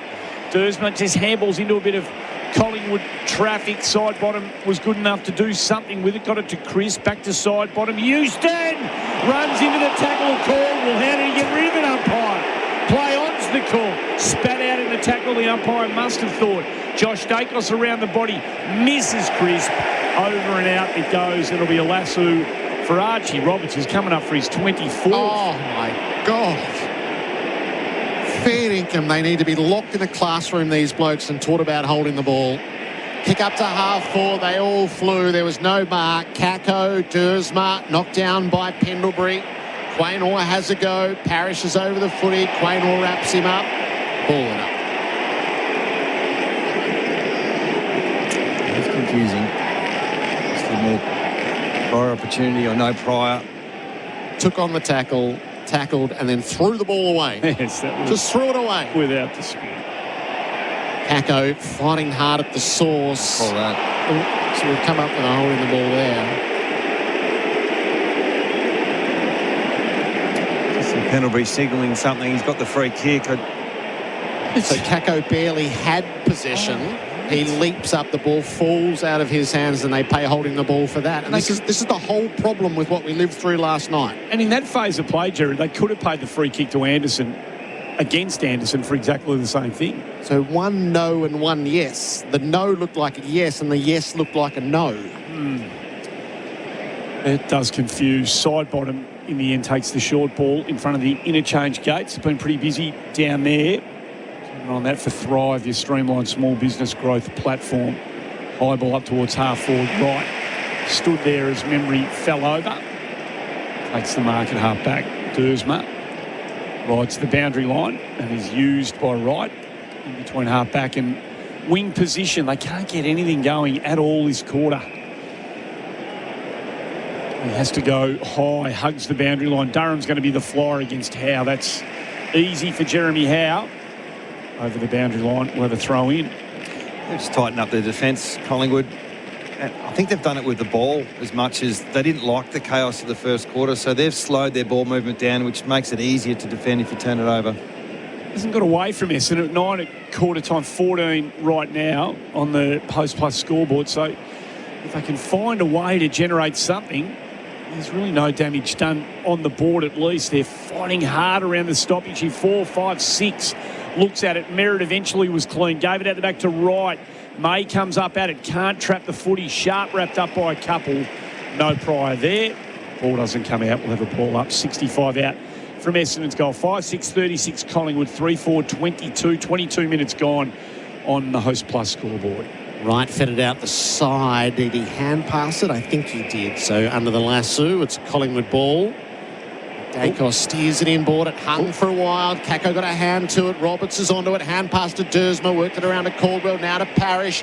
Tosses it up inside the 50. They need a mark. Sharp was up. Maynard chopped the arm or pay the mark. It's Sharp's ball. Good bit of play, but once again, Essendon sending a number up around the ball, around the clearances, and Quaynor is dropping off as an extra behind the play, so they can't bomb it in. They're going to have to use their hands, and several handballs before that kick went in. A pretty good mark in the end. I think we'll pay that one, don't we? Yep. Dyson Sharp in game number 3. One of a set of teenagers in this Bomber lineup, tasting his first Anzac Day. Sharp from 48 kicks it into the man on the mark. Nick Dacos got up and smothered. Crisp hand pass. Dacos taken to ground by Daywicks. Side bottom fights the fight. Pendlebury found a way out. Howe close to the boundary. Quaynor, Perryman, Maynard stabs it up the line. Just not quite enough to find the target. Bounces off a knee and goes over for a throw in. 24 minutes gone of the second term. It's Collingwood by 14 points. Probably not done that since under 12s. Unfortunately, picking the man of the mark when you're having a set shot in front of 90,000. Better of him. It's one goal apiece this quarter. All thrown in. Cameron gets hands to it. It's taken by McGrath. There's a whistle. We'll look around. Might have been a hold of Andrew McGrath's jumper. Yeah, we've seen Dacos' game so far, boys. He's plenty of the ball. Busy, but not as effective, maybe. Inside forward 50. Howe flew early. Got a spoil to its side bottom, wrapped up by Daywicks. What do you reckon, Simo? Well, he's had the 20 possessions. feel like they've been more back of centre. He's had 3 shots at goal. I suppose if he kicks 3, it's a different ball game. 35-40 out from the Bombers' goal. A lot of goal front activity this quarter. Chance Durham wrapped up straight away. Ball spits out. Picked up by May. Snapped around the body. It's tracking, but Frampton had good eyes on the footy. Drifted back, took a good mark, gave it to Pendlebury in the defensive goal square. Now they exit. Pendlebury goes across that goal square back to Howe, and he will go to side bottom. A minute and change to go in this half. Only 1 goal each in this second term, which hasn't hit the heights. Chris pokes it over the top to De Goey. Collingwood at left half back and wide out. He's in board for Pendlebury. Taken 35 uncontested marks, Jared. That's the reason why you get a game like this. Now and back to Pendlebury. Collingwood decision, I think. Start 5 minutes into this second quarter. Just pulled the reins a little bit to play in a different mode. Side bottom. It's Baxaway, last year's medalist. Couple in his collection. Happy to soak up as many seconds as is allowed. Nick Dacos pumps it out the side to Maynard. He'll cross halfway. McStay is his target. Cameron was in a tangle with Blackiston. No mark taken. Mackay had a fumble, took his eye off it. McCreery trying to brush his way clear. Hand pass to Schultz. Popped it forward to the play. McCreery's looping around. Breaks a tackle. Inboard. Anderson had to release and did. To go in. Oh, it was right on there. Hayes to Perryman. The siren beat the play. Is he breathing a sigh of relief? 14-point leaders at halftime. Collingwood 5-6-36 to Essendon 3-4-22. Single goal kickers: De Goey, Schultz, McCreery, Hayes and Steele. 2 for Daywicks and 1 for Durham. Give us a thought or two, Adam Simpson, for Power Bay, premium energy solutions for sustainable Australian homes. Well, the old Collingwood would have just taken you on all day, and eventually they break you with their overlap and turnover game. But the new Collingwood is evolving a little bit. It's more control when they sense the game is not the way they want it. So they've had 7 shots at goal to 2 that quarter. So there's a bonus there, and the field position was definitely there. I just don't think their forwards are built for the slow play. I think Elliott and Schultz and these types, they like speed and turnover to turnover. So in favour of Collingwood, I think they've kicked their way, not out of it, but they could be further in front. And if you're Essendon, just got to find different ways to go other than just turbo. It's a young team, and they'll keep learning. Full thoughts of Adam Simpson coming up next. So around the grounds for Chemist Warehouse, fragrance sale on now. Hawthorn beat the Gold Coast by 49, and at the MCG, it's Collingwood by 14 points over Essendon. This is AFL Nation for the 4 and 20 sausage roll. That quarter on AFL Nation was for Host Plus, named Best Super Fund by Money Magazine, Finder and Mozo. That's a plus. Issued by Host Plus Pty Limited. Check the PDS and TMD at hostplus.com.au. When you're serious about getting the job done, you need equipment that delivers day after day. The Coyote range is built tough in South Korea with reliable diesel power, smooth transmission, serious lift capacity, and all-day comfort across 25 to 140 horsepower tractors. Plus, check out the Coyote zero-turn mowers and skid steers ready to tackle any job. Backed by local dealer support. Explore the full Coyote range in the new catalogue out now at your local dealer. Coyote, we've got you covered. A legendary country deserves a legendary bottle shop. At Liquorland, we've been filling fridges and helping Aussies raise a glass for over 50 years. Cold, but cosy nights in. And summer sundowners, hosting the watch party. Or cooking for a full house, for the last minute dash on the way, or ordering your favourites from the couch. Yes! We'll bring the epic value and the legendary drinks. Liquorland, legendary. Choose to drink wise. Hitting the road this Easter holiday period. Hop into Metro Petroleum and fill up with quality fuel. Or fuel yourself with one of these excellent deals. Try the new Mr. Whippy limited edition salted caramel whippy cup. Sweet and salty with a caramel drizzle. Limited time only. Or need a caffeine kick? Try the new Dare Charged Hazelnut Latte for only $3. Smooth coffee, rich hazelnut flavour, and a taste that fires on all cylinders. Offers available April 1st to 30th at all participating Metro Petroleum locations. This is the moment. They're off and racing. Step in early to the Melbourne Cup Carnival, because before the crowd swell, there's a window. 4 days of racing, revelry, fashion and flavour at Flemington waiting to be claimed. Early bird tickets are now on sale from $25. A fleeting offer. A very good idea. Fancy a gallop? Book now at vrc.com.au.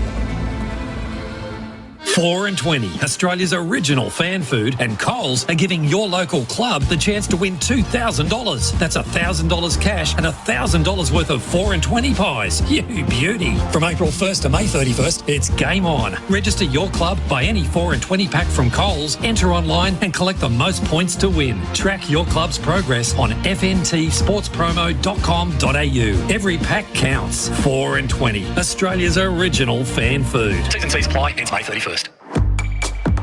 It's official. 3 of Australia's biggest players, Money Magazine, Finder and Mozo, all declared Host Plus the best super fund winner. That's 3 big wins for your super. 3 from 3. That's a plus. Awards and ratings are only one factor to consider. Issued by Host Plus Pty Limited. General advice only. Consider the PDS and TMD on our website before deciding. Search Compare Host Plus today. Melbourne, looking for a proper footy pub? I'll stop you right there, Mads. It's the Riser for mine. For yours, yes, the Rising Sun Hotel in South Melbourne. The best steaks in the city, top-tier service. And a sports bar absolutely loaded with screens with every game from every angle. Swans fans, it's basically HQ. But even if you're not red and white, they'll allow it. Big atmosphere, central location. Mads, this is how footy is meant to be watched. The Rising Sun Hotel, South Melbourne. Melbourne's best classic corner pub. Make the switch to Kia's award-winning EV range. Experience up to 612 kilometres of range in the all-electric EV4 sedan. Relax in the premium massage seat of the all-electric EV5 family SUV. Or test drive the reigning Motoring Car of the Year EV3 SUV. Now from $46,990 drive away. Visit your local Kia dealership today. Kia. Movement that inspires.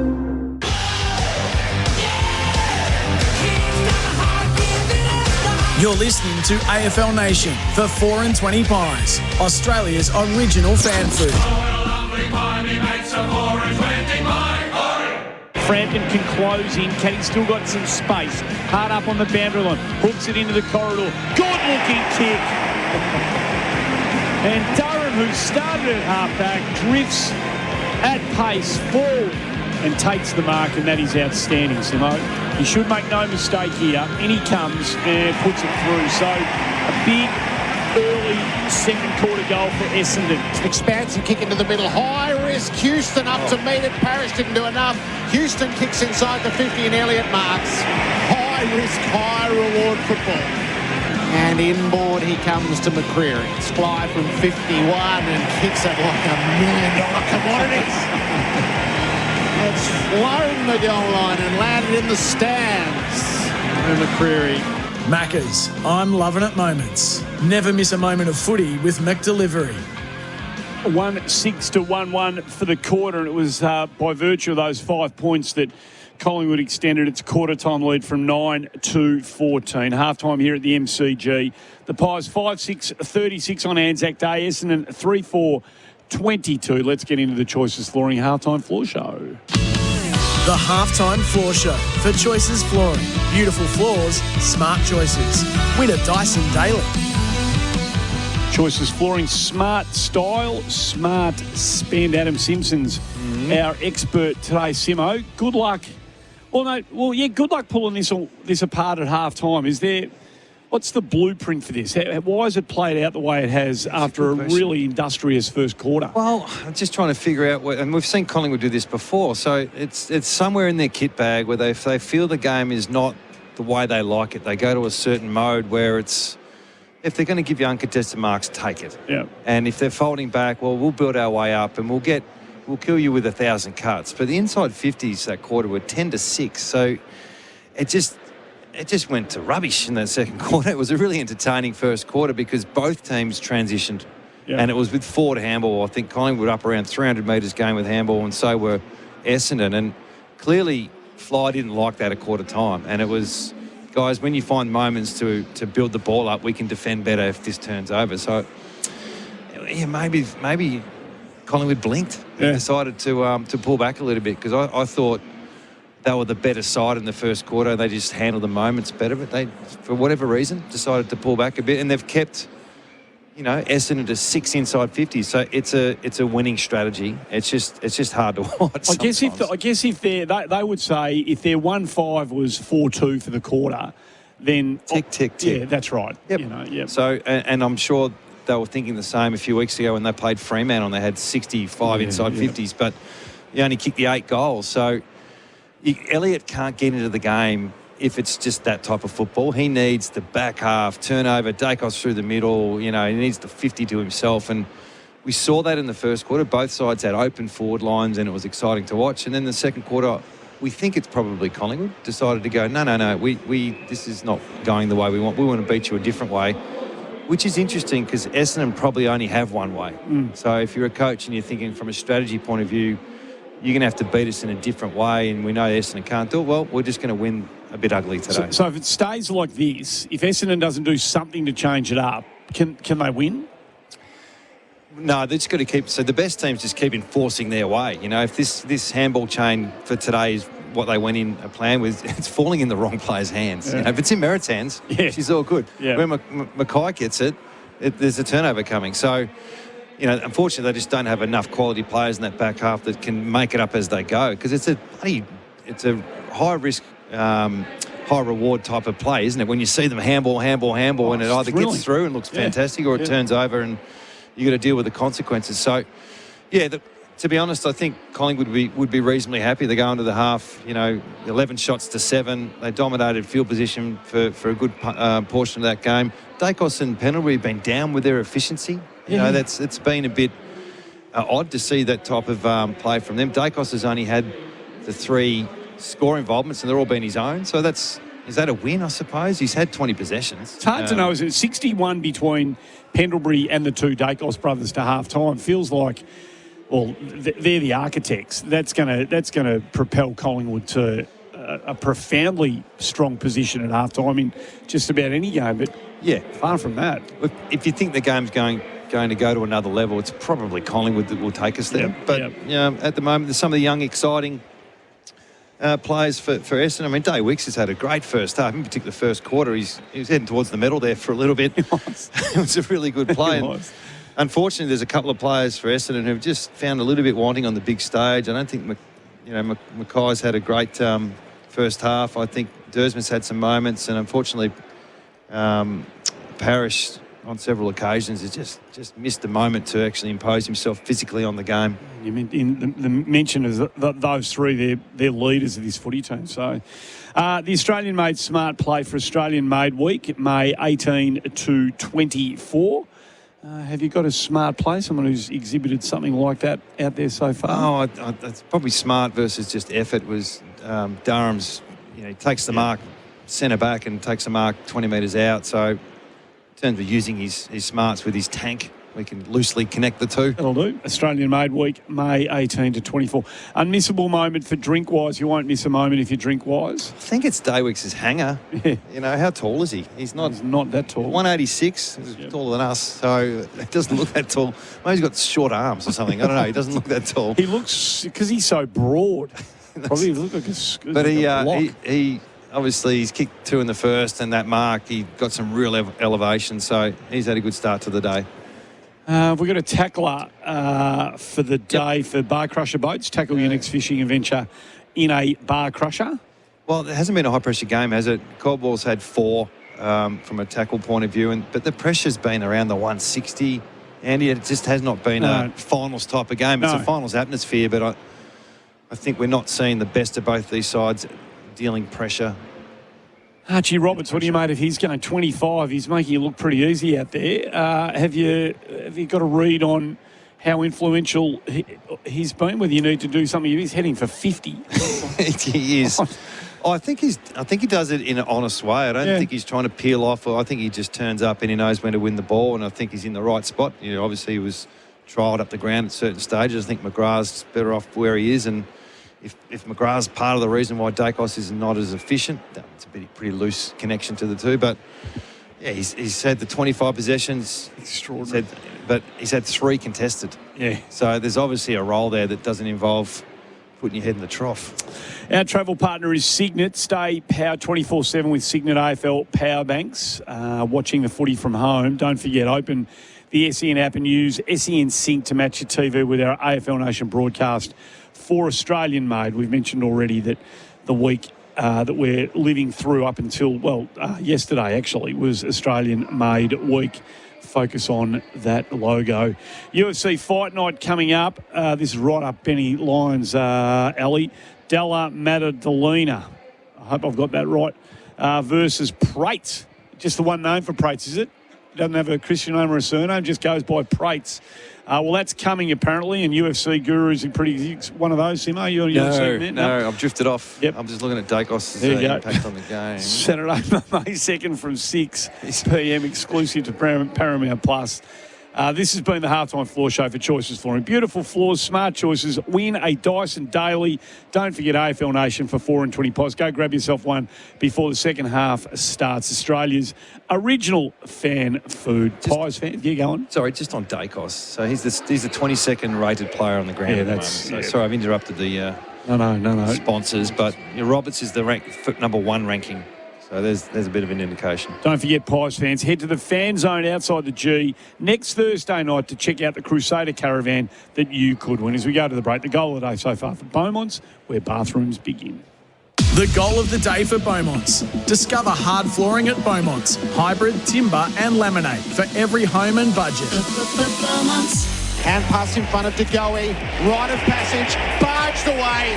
Unloaded. Kick the goal. Stuff from Jordan De Goey. Collingwood with the immediate answer.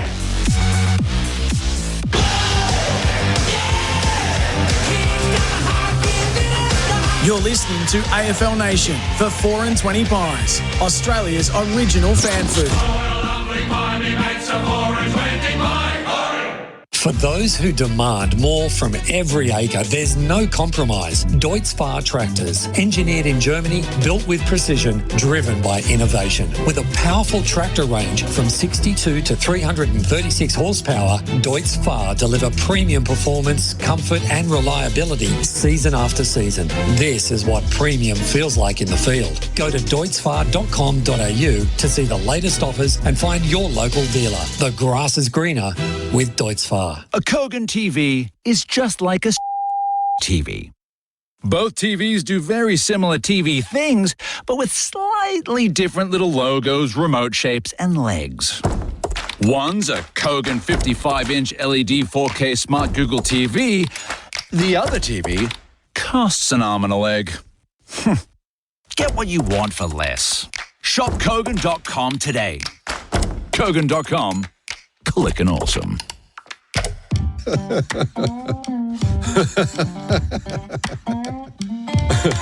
The Musso Factory Bonus is available now, where you can save $5,010 on any MY26 Musso, excluding EV models, starting from only $37,490 for the ELX and only $46,490 for the top-of-the-range Ultimate. Mate, you're laughing all the way to the bank. Get it done at your KGM dealer now. KGM, Korean built to last.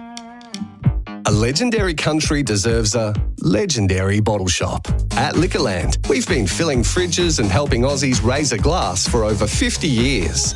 Cold, but cosy nights in. And summer sundowners, hosting the watch party. Or cooking for a full house, for the last minute dash on the way, or ordering your favourites from the couch. Yes! We'll bring the epic value and the legendary drinks. Liquorland, legendary. Choose to drink wise. So, have you had anything to drink? Yeah, but only a couple. And I ate a big meal. Okay, breathe into the device, please. One long continuous breath. I also drank plenty of water. And I'm a pretty big guy as well.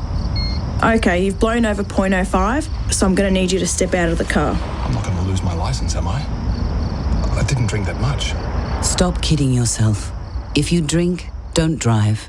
A message from the TAC. This footy season, kick a winning goal and get the chocolates. I mean, get the power with Tyre Power during the Big Easter sale. Champions for road safety for your family. No matter what vehicle you drive, for your new tyres and value pricing, go and talk to Australia's #1 team in Tyre Power. This month, get the equivalent of 25% off when you buy 3, get 1 free on selected Toyota passenger and SUV tyres. Visit your Aussie-owned local independent Tyre Power dealer this month. Big Easter sale now on tyrepower.com.au. Ready for your next big adventure? It starts at the first ever Cranbourne Caravanning and Adventure Leisure Fest. Discover hundreds of caravans, campers and camping products, exclusive show deals and endless inspiration for your next escape. It's a fun day out for the whole family. Tickets from just $13 and kids under 15 and parking are free at the Cranbourne Caravanning and Adventure Leisure Fest. Start here, go anywhere. Cranbourne Racecourse, May 8th to 10th. Tickets at caravanshow.com.au. If you love a country pub, you'll love the Ultima Hotel in the heart of the Mallee. This classic country pub is located in the town of Ultima, just down the road from Swan Hill. Whether it's a Sunday session with meat off the famous smoker, a few games of pool, or just a great day with mates, head to the mighty Ultima Hotel in the heart of the Mallee. They're also proud supporters of the Ultima Roos, Lara Cats, Swan Hill Jockey and Bannockburn cricket clubs. Follow them on Instagram at the Ultima Hotel to stay informed with what's going on at the pub.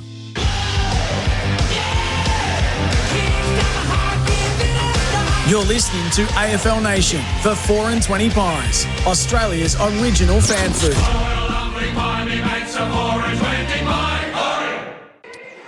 AFL Nation for the 4 and 20 Traveller. They're about to begin the second half. Anzac Day 2026 at the MCG. It's Collingwood by 14 points over Essendon. Durham was under vet's inspection as they came back out. Spent a long time with the physios, but he's right to start. I just saw on Fox they put up that it was Nick Dacos's lowest rated and ball use in his career. Of his career? And ball use half of his career. Isn't it funny when you have 21 possessions, you get critiqued in a different way when you're Dacos? I mean, when we spoke about it only having 3 score involvements and his efficiency's down, but if he kicks 3 in the second half, he probably wins a medal. Righto, let's see whether we can find a bit more adventure in this third quarter. Steen rises high. McCreary does make things happen in the middle of the ground. Couldn't take the footy with him. Wright goes back. Handballs into a bit of space. Nick Dacos has a look at it, wrapped up by Wright. Ball spits out to Goey. Finds some room. Gets it to Nick Dacos. He was tackled, got the footy away just in the nick of time. Houston lays it out to Josh Dacos. Pendlebury. They keep racking up. Nick Dacos again just keeps coming back to the footy. Had a bit too much on it for Elliott as they go forward. El Hawley out the back. His handball was battered down by Crisp. Living by the sword a little bit. He's right. Has an opportunity to surge the ball, but they've been instructed today just to take it on with hands, and it turns over and results in an inside 50 for Collingwood.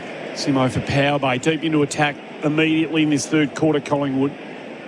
Cameron lays it down. Chance for Elliott around the body. Kicks the goal. Misses. Bounced the wrong side of the post. He's having that sort of season at the moment. 5-7-37, Collingwood 3-4-22 on the Deutz-Fahr Tractor scoreboard, the Bombers. Well, he's got to get his own avenues with the way Collingwood play. It's not as free-flowing as it used to be. Oh, Chalk Roberts up for another. He's kicked that perilously close to the boundary, and Blackiston had a knockdown of his grasp for a throw-in. And he feels a little bit like the second quarter we saw, where just the game slowed a little bit, hasn't it, boys? It hasn't quite lifted to the pace we wanted in that first 10 minutes. There's a lot of schooling going on in the Essendon rooms. I wonder what Brad Scott has given them to try to pick their way through this sequence of hand passes. Roberts over his head to Merritt. Open forward setup. Caddy one-on-one with Frampton. Frampton brought Caddy down. Ball loose at the back. Caddy should be able to get there. Doubles back once and twice, trying to run the arc. He's got the snap away. Oh, that's brilliant. That's brilliant, Nate. How did he kick that ball that far? He's lucky he did. Highlight of the day, because he brought a flamethrower with him before he kicked the goal. The old no U-turns out the window when you can snap a goal like that, 45 out. And it came from the chaos that we spoke about earlier, that forward back half stoppage. It was a flick handball over the back of the head. Merritt gets in the clear, kicks it to isolation, and that's when Essendon look at their most dangerous. If they get through the Collingwood pressure, there's some space in the front half, and you saw the handball over the top. I think it was Roberts that did it. Yep. And it's a big goal. 4-4-28, Essendon 5-7-37, Collingwood, the Deutz Far Tractors scoreboard. And that noise was the Essendon supporters rising to the Harvey Norman replay. So from the restart, Dacos gets on it, goes straight down the corridor, look for Membry, couldn't mark, lays it out to McCreary, stop, drop, free kick. Daywit saw him, hunted him and knocked him over and wins the free kick. Spectacular opening quarter on his left, drives it down the line. It's going to come all the way at the back here to May. There's a free kick. Take the advantage. Archer May does. Needs to step around Howe now. High ball up. Howe now was a good horse. Up to half forward they go. No one can do anything with it. Crisp gets it to Josh Dacos. Lays it over the top to Maynard in front of the interchange gates. And he takes the mark and slows everything down. well, this is what they did in the second quarter. Maynard punches it hard onto the chest of Crisp. No one standing the mark, so he could roll and go. He signals his intentions, then takes off. Merritt comes up to confront him, kicks it up to full forward. Cameron set himself. Membry brought it to ground. De Goey on the snap, kicked the behind as he hit the posts. It was there for him. They're up by 10. You know, early Essendon in the year were conceding so many uncontested marks. You wonder if they've gone to school a little bit on how to get it. If it's on, take it.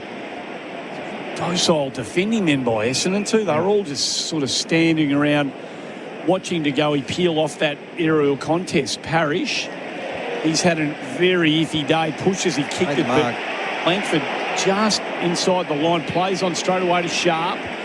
Wing position out of side of the ground. Drops it down the line. Easy kill for Howe. Gets his own crumb. Lays the handball off to Frampton. Gets the handball back to Howe just in the nick of time. Around the body goes Howe. This is pretty sluggy stuff by the Pies. Sharp went back with a spoil, but it goes all the way back to Collingwood Schultz. But then the kick that he got from Lipinski was poor, and it's not the 15. It wasn't a 15, and De Goey didn't stick the tackle on McGrath for fear of giving away a 50. Turnover comes regardless. McCreary knocked it to De Goey. Hand pass to Pendlebury. Sidesteps one way, came back the other, kicked the goal. Magnificent Scott Pendlebury. With the game record in his sights, he's still got those beautiful moves in slow motion. And Collingwood repel again. 6-8-44 to 4-2-28. The Deutz Far Tractors scoreboard. All class there. He's been a bit down today as well with his efficiency, but he's had the ball. He's had the ball a lot. You know, he's up to 25 possessions and a goal. Come off a turnover. Essendon's propensity just to take it on with hands is going to get you unstuck at some stage, and this has sort of been the battle of the first half. Can Essendon keep going at you, get through versus Collingwood's pressure and turnover game? Adam Simpson for Powerbay Premium Energy Solutions for sustainable Australian homes. Pendlebury now up to 24 for Australian made. Back in the middle we go. A goal apiece, early stages this last quarter. Nick Dacos has been everywhere in this turn. Gather has a bounce with McGrath hot on his hammer. This is what he does. He gives it, gets it back, drops it into the corridor. And this is the stuff that separates him from just about everybody else. Anderson marks 35 out directly in front. Up to know the stats of Steen in the ruck and Dacos with clearance. It's a great combination. They always become best friends with the ruckman. I've got about 4 of them. No doubt the relationship's been built. That was a hit away from the contest. Steen loves to hit over the top. He brought it back and had 3 possessions in the chain. His give and go is really quite breathtaking, Dacos. Anderson's made the step up to AFL level pretty seamlessly, and that's a beautiful finish. So quick response to the caddy goal, Pendlebury and Anderson, and they bounce it out to a 22-point lead. 7-8-50 Collingwood, 4-4-28 Essendon. Deutz Far Tractors scoreboard. Jump the fence to a Deutz Far Tractor where the grass is always greener with German engineered precision. The way they've been doing it since quarter time is Steen takes the ruck and Cameron will ruck around the ground. They're +7 at clearances out of the middle and they've kicked 2 goals, 1. So it's sort of been the difference, hasn't it, from a field position game. You can get this dominance.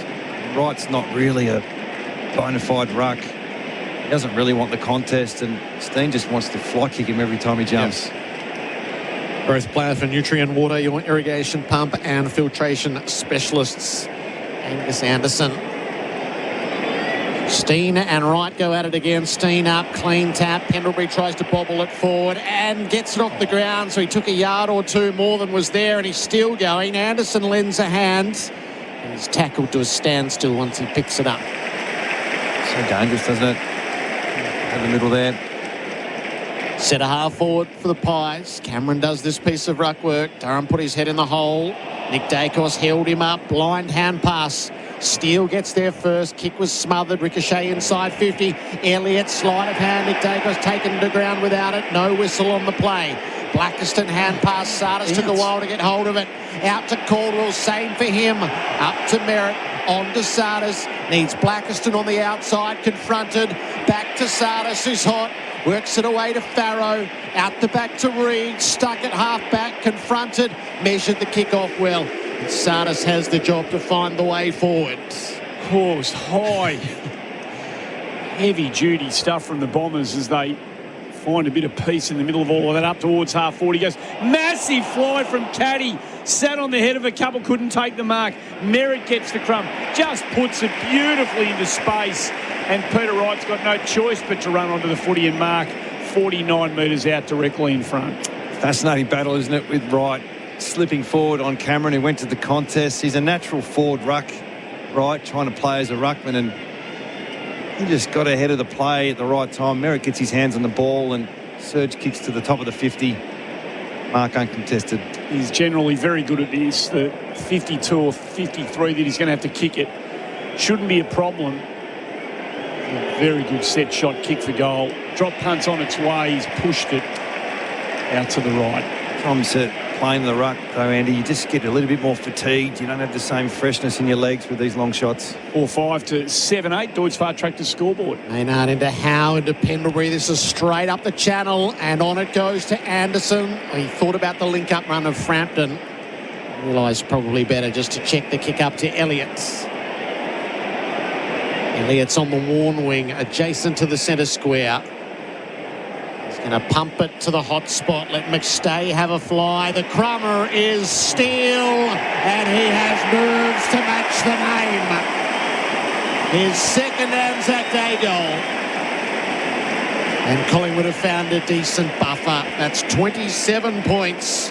The Deutz Far Tractors scoreboard reads 8-8 to 4-5. We've gone 11 minutes on the clock for Elders. Win with Elders Finance. Well, one of the massive issues for Essendon is they've had 3 turnovers in their front half, and the average is 24. So you have a missed shot at one end in right. Collingwood transition the whole way. I speak a lot about kick-ins in zone. It's a really good indicator for if your team's switched on, and they've conceded 3 shots at goal from their zones, Essendon, and that one they paid the ultimate price. He did everything right. Rowan Steele then. He was a great crumb, wasn't it? Yeah, perfect. So back in the middle we go. Nick Dacos has been unstoppable. Durham's having a crack at him now. He wheels and goes long. Membry can't mark. Ball hits the deck. They're under all sorts of pressure now. Lipinski tackled just as he's about to throw it on his left boot. It was a good tackle from Reed, who wins the free kick, comes out to Mackay, Member's side of the ground. Takes the run of Pryor, who goes over the top to Dersma. Kick didn't have enough on it, so Dersma under pressure. Blackiston tried to take it with the one hand, loses control of the footy. Steele again, forward handball to Elliott, and guess who? Dacos marks just worse than a 45-degree angle, about 45 metres out. Got the special boots on today. His normal style. Was it the fluoro green and orange, Andy? I'm not accustomed. Jared, you're nodding. Is this something a bit unique? Yep. I don't think I've seen him in those before. Might have wanted to throw him in the bin at half time, but we'll see what happens with this kick. He's been on fire this quarter. Kicks from 48.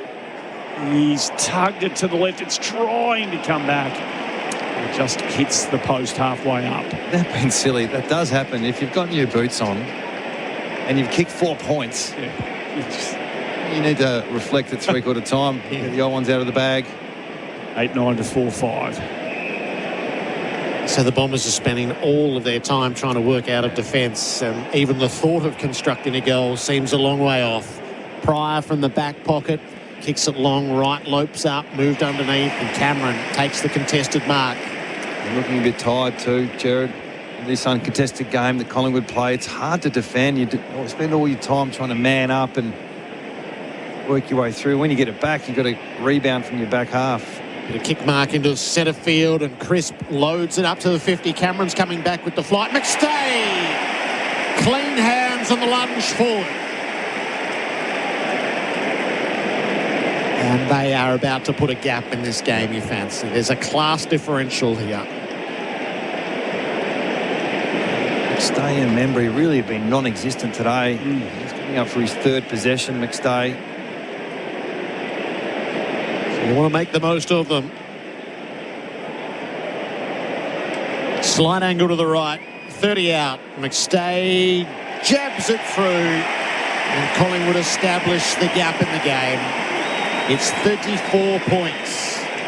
9-9-63 to Essendon 4-5-29. They're running hot for Ream. Australia's favourite. That's steady, hot and strong. Just a couple of stats that have jumped up on us, Jared. Contested possessions, Collingwood are 21 in front. It's been a real weakness of theirs this year, so they've rectified that. Their clearance work, they're +8 in the centre bounce. The 2 goals won.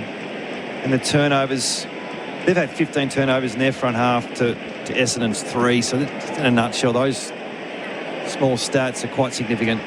And suddenly, Simo, Nick Dacos has had 6 clearances, 3 more than anybody else on the ground. And well, Steen's been on a platter, and we see he's off the ground for a rest now, Dacos, but Steen's been the difference in the middle. So Cameron goes in and Blackiston reaches over the top of him, and look at this, Essendon get the takeaway. Sardis goes inside forward 50. Sharp couldn't mark, ball hits the deck. Bombers do come hard at it. Langford's gone forward, forced the turnover. Roby ends up with Caddy, tries to break the tackle, just gets the handball. Weeks steps into the corridor, high ball. Sardis, you've got to stand under it. Ball hits the deck. Kako's going to be up against 2 now, side bottom. One of them, Kako causes some trouble. Off the ground, it's a brilliant goal. He never gave up on it. And literally something out of nothing by Isaac Kako. That is a magnificent goal. But Beaumont's for bathroom wear. He's a talent, isn't he? I heard Brad talk about him often, about his future. Him and Caddy stick together the next 10 years. You'll see some special plays. And it started with the middle. And quite often when you're second stringers, and you can't say Cameron's a second stringer anymore, but you sort of can in the middle. Hit-outs are important. Field position's important. And Essendon just haven't had enough of that. What a great finish, though. It's gloriously instinctive, wasn't it? So a big moment for Bendix. Bendix, the best-known breaks. It's flipped it out of the reaching fingers of the lunging goalkeeper. Cameron wins the tap down to Pendlebury. Hand passed over his head to Crisp. Sends the Pies up inside the 50. De Goey against Roberts. Roberts the spoil. Elliott hooked it back over his head. Was a promising move. Edwards ran into Membry, and Membry got him high. Edwards playing up the ground today. Natural marking forward. He's going to kick it a long way backwards to Farrow. Poke it out to Sardis.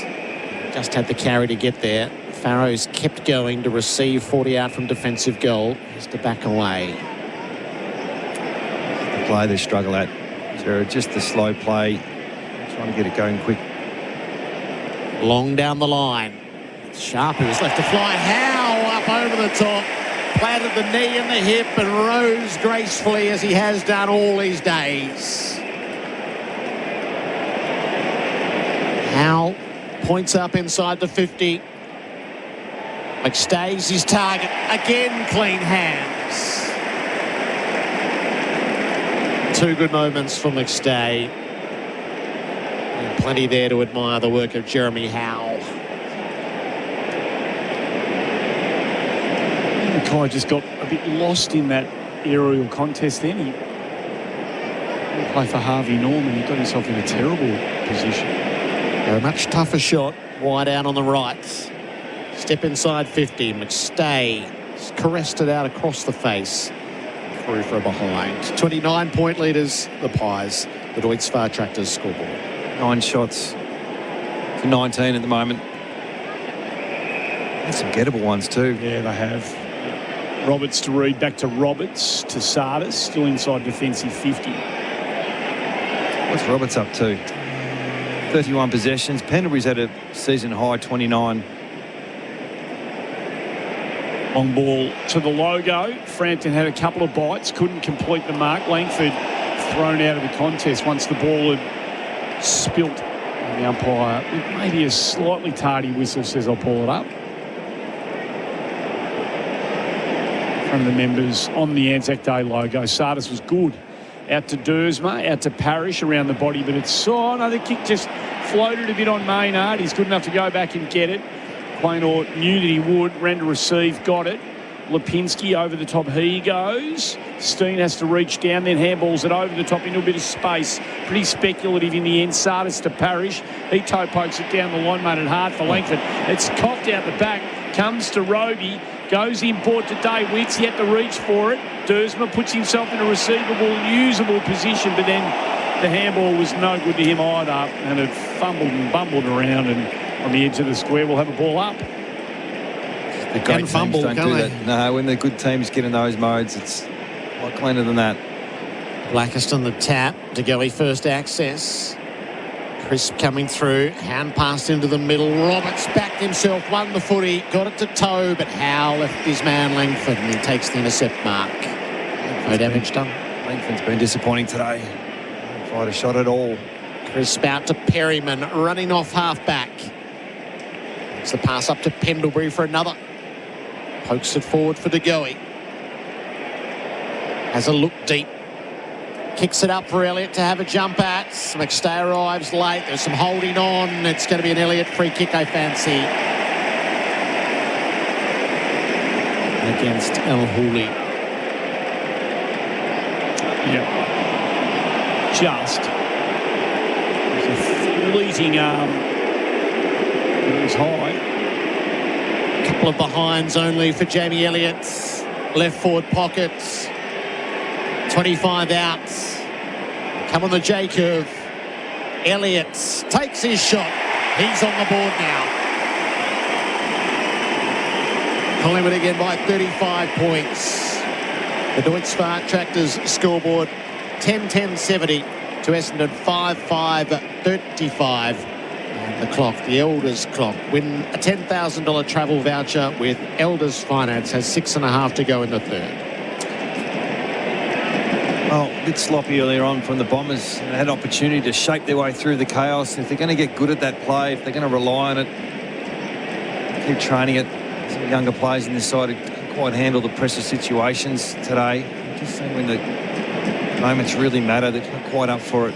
You see McGrath come back on, and Dacos is back in the middle with Steen in the ruck, and he's starting behind the ruckman here. We'll need to see if it's going to go to Dacos. It's just where. Parrish sidles up alongside him. Blackiston got good body position on Steen there. That's holding the footy, unfortunately, for Caldwell, who just underestimated the De Goey closing speed. I'm not sure how. Pendlebury continues to run hot for Reen. Lays it off to Josh Dacos. Top of the square. Good-looking ball. Got back Al Hawley. Couldn't get it across the line. It doesn't get across the line. And Anderson kicks his second. There was a lot of assuming going on the last line then from the Bombers. Angus Anderson stayed alive to the possibilities of everything, and from a foot out kicks another one for the Pies. 11-10-76 Collingwood, Essendon 5-5-35 Deutz Far Tractors scoreboard. He might have been Pryor, just missed an opportunity to knock it over the line.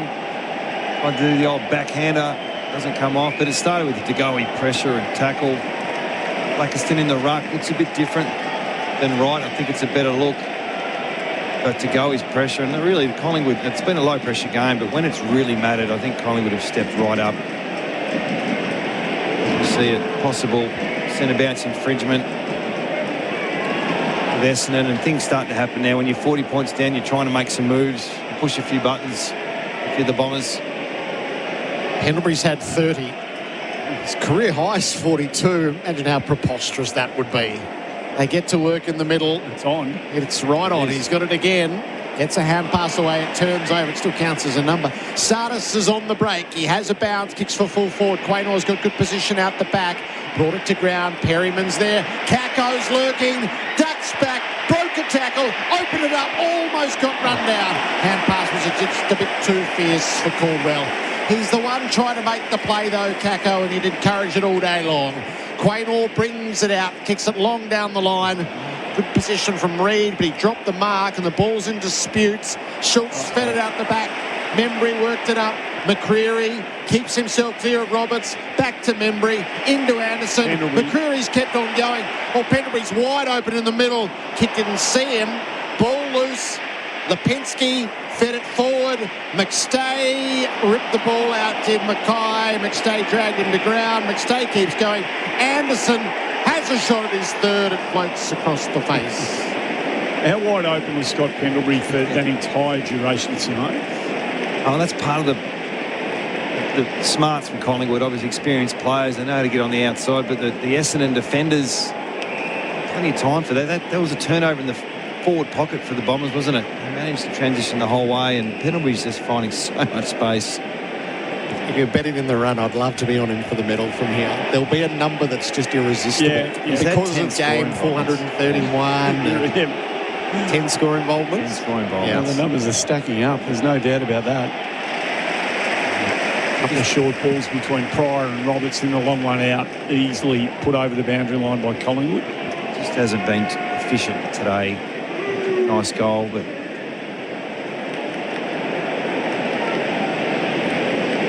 he's won 3 previously. 55 from Maggie's Goldstein, and Blackiston neither in the end was interested in the footy. The umpire let them sort that out. Crisp to Pendlebury, another one for you, Jared, out the back to Frampton, into the pocket with the long driving drop punt. McStay gets off everybody, and they're losing him this quarter, and there's just a lack of something down there. It's Mackay, to be honest. He's had a reasonable day defensively till this quarter, and I take that back about Pendlebury. He's going at 81%. He's the cleanest, most effective player on the ground, but you know, he missed that handball before. He does. It sticks in your mind. Right. So McStay, as Collingwood just go on their merry way here. This has been quite the upping of the ante after a sluggish first half. He hits the post. 11-12-78 the Maggies, 5-5-35 the Bombers. They are stuck on the Deutsche Fahrt-Tractor flattered by the scoreboard. They've been a bit rubbish, you know. McGrath overwhelmed by the pressure, and that's going to be holding the ball. Hunted down as they frigged around with it in defence. McCreery will take the shot. That's the first time we've heard that in 2026. Frigged around with it. Yep. Exactly what I did. They've had a lot to deal with, though, this back half, haven't they? It's been a field position dominance. 42 inside 50 to 23. And when you're a young defence or a vulnerable defence, it's just almost impossible to get any play going from your D50. To add to the toll in this third term, Beau McCreery hits the posts. 1, 2, 3, 4 posters. I think all in this quarter. So it could be so much more than 44. Roberts plays on quickly. Reid handles it over the boundary line, looking for Al Hawley. That's what the crowd thought. The umpire said play it on. Al Hawley goes back in. He does some nice things, this bloke. He's balanced and easily gets across the deck, but then on the wrong side as they surge to half forward, he turned it over and found Dan Houston. About 3 or 4 involvements in that chain as they tried to get something going. Houston goes short to Quaynor. And it's inboard to Howe, who's allowed to just sag into a bit of space. Now he puts a bit of pace on the footy to crisp in the middle of the ground. He plays on pretty quickly. A bit too much on it for McCreary, who just comes back at the footy with real intent. Gathers it nicely, gives it to Steele, who's been good today. Lays it off to Houston, out the back to Perryman. They're getting forward now. Top of the square he goes. Steen couldn't mark. Roberts at ground level was good. McGrath desperate. Out to Langford. Langford tries to get it to Daywicks. Does. Oh, they're going to turn it over again with overly ambitious stuff. We're desperate for them to try something, but that was turnover central. Pendlebury, another one. I think it was a handball. El Hawley gathers the loose footy. Oh, it's going to ricochet again to Schultz. And Schultz in the pocket, squeezes it up near the teeth of goal. They overrun it initially. Gathered by Pryor out the back. Hand pass to Mackay. Buried him in the pocket. Roberts. Well, it gets worse with every hand pass. Duursma found the way through. He missed the target in merit, but it should sit for him at half back. And he's able to run down the wing. Had a bounce. Might have gone further. Instead, kicks it up to Sharp. Collingwood muster their numbers back. Kick inboard. Caldwell took the mark with Houston bearing down. There's a minute to go, Jared. See what they can do in this entry. Caldwell sees right lead, and that's where he goes. It was decisive and efficient. Will still take some kicking, but has set up the shots. Just haven't seen enough of that composure. It's either chaos or nothing. And they criticised Essendon a while ago, trying to control the ball a little bit too much. We've seen no control tonight. It's been chaos or bust. It has not worked. Peter Wright wide out on the right. Kick from 48 metres out. Wright with the drop punt. It's near side all the way. So his 2 shots in this term have resulted in behinds. They're down by 43. The Dwix Far Tractors scoreboard. All the big moments this quarter for Bendix breaks have belonged to Collingwood. How goes short. Maynard called to play on. He did take a step. Quaynor. They know each other pretty well. The foundations of this back 6. And that's the end of the quarter. With 1 to go here on Anzac Day, Collingwood take a commanding lead into 3/4 time. 11-13-79 the Pies. Essendon 5-6-36. Multiple goal kickers, Anderson and Steele, 2 each, and Daywicks 2 for the Bombers. This is AFL Nation for the 4 and 20 Traveller. That quarter on AFL Nation was for the Dwix Far Warrior range. It's Dwix Far Evolved.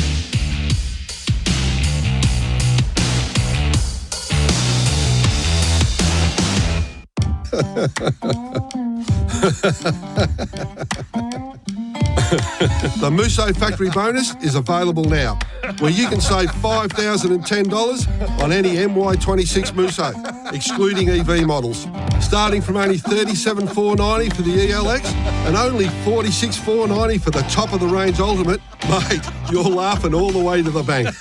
Get it done at your KGM dealer now. KGM, Korean built to last. Attention mums, Chemist Warehouse is bringing you huge savings across the store. Rushing for Mother's Day specials. Colgate Toothpaste Sensitive Pro Relief Active Repair Plus Gum Care 110 gram, only $6.50. Cough keeping you up? Get Strepsils Herbal Chesty Cough Plus Liquid Cherry Flavour 200ml, just $12.99. Look out for Centrum for Women 90 tablets, it's only $14.49. And if you prefer to water floss, try the Waterpik Cordless Express Pink for just $67.50. Chemist Warehouse, great savings every day. If you love a country pub, you'll love the Ultima Hotel in the heart of the Mallee. This classic country pub is located in the town of Ultima, just down the road from Swan Hill. Whether it's a Sunday session with meat off the famous smoker, a few games of pool, or just a great day with mates, head to the mighty Ultima Hotel in the heart of the Mallee. They're also proud supporters of the Ultima Roos, Lara Cats, Swan Hill, Jockey and Bannockburn cricket clubs. Follow them on Instagram at the Ultima Hotel to stay informed with what's going on at the pub. Exclusive to Paramount Plus. This is UFC Fight Night. UFC Fight Night is coming to primetime Saturday, May 2. Catch Australia's Jack Della Maddalena. You gotta be kidding me! In front of his home crowd. Aussie, Aussie, Aussie! As he takes on Carlos the Nightmare Prates. UFC Fight Night. Della Maddalena versus Prates. Saturday, May 2. Only on Paramount Plus. In the footy, we often hear in commentary, this is a big 5 minutes coming up. Well, at Tyre Power, your 5 minutes is here too. Drive in for their free 5-minute tyre safety check. They'll check your tyre condition, tyre wear and air pressure. The safety of you and your family on the roads is not a game. So visit your Aussie-owned local independent Tyre Power dealer today. The Big Easter sale is on now. You can buy 3, get 1 free on selected Toyota passenger and SUV tyres at your local Tyre Power. Hey, Andy Lee here with some tips so you're store fit this Australian Made Week, May 18 to 24. Practice speed pay. Push your limits. Carry all your shopping bags in a single trip. And train your eyes to lock in like a wedge-tailed eagle on the green and gold kangaroo logo. Because whatever you're buying, the Australian Made logo is the way to know it's made right here. Australian Made Week. Buy Australian, May 18 to 24. It's a huge round 7 in Suncorp Super Netball. The Mavericks are in action on Sunday from 2 p.m. as they head north to take on the Firebirds. Then it's straight into more netball with the Vixens travelling west for a blockbuster grand final rematch against the Fever Sunday from 4 p.m. Settle in for back-to-back games featuring fast-paced action and elite matchups across every quarter. Tickets are on sale now via Ticketek or watch every game live and on demand on KO Sports, Foxtel and Binge. Make the switch to Kia's award-winning EV range. Experience up to 612 kilometres of range in the all-electric EV4 sedan. Relax in the premium massage seat of the all-electric EV5 family SUV. Or test drive the reigning Motoring Car of the Year EV3 SUV. Now from $46,990 drive away. Visit your local Kia dealership today. Kia. Movement that inspires.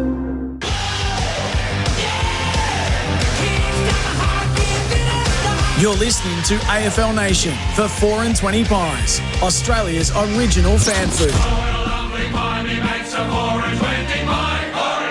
Now pump it to the hot spot. Let McStay have a fly. The crummer is Steele, and he has nerves to match the name. His second Anzac Day goal.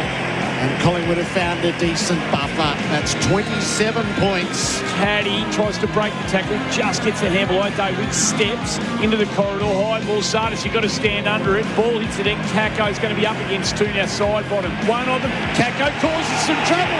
Off the ground, it's a brilliant goal. He never gave up on it, and literally something out of nothing by Isaac Caco. That is a magnificent goal. Maccas, I'm loving it moments. Never miss a moment of footy with McDelivery. Collingwood by 43 points. Adam Simpson for Power Bay Quality Solar Solutions. Brad Scott went to his midfield. Yes. Well, when you're the midfield coach and the big dog comes over and says, just step aside for a second, let me take control of this, you know you got to butter up a little bit because he got the bazooka out. And fair enough, minus 15 in contested possessions that quarter. And clearances were a real issue. Score some stoppages, 2 goals, 2 against for the quarter, 3 goals, 5 from turnovers.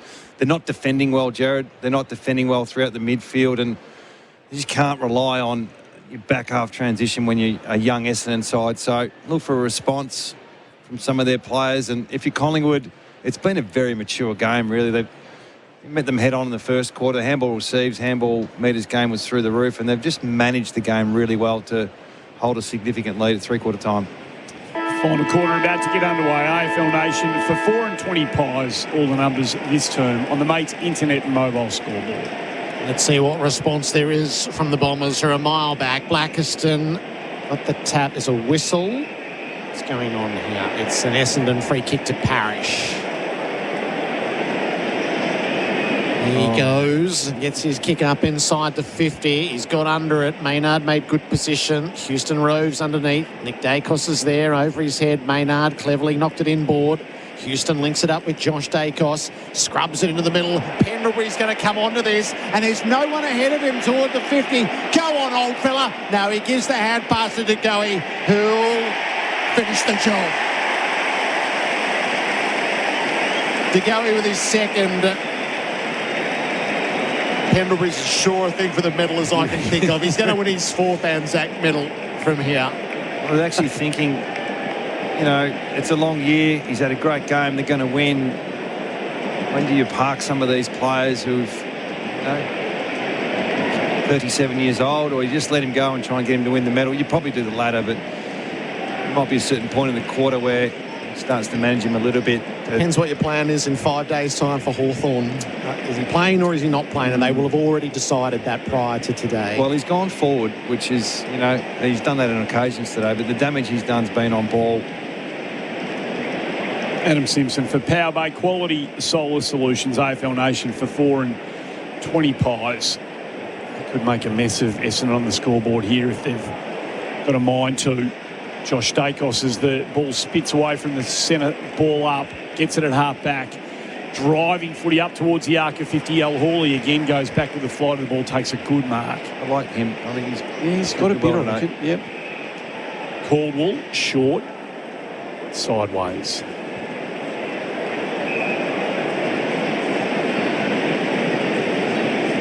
Slow ball out of sight of the ground for the Bombers.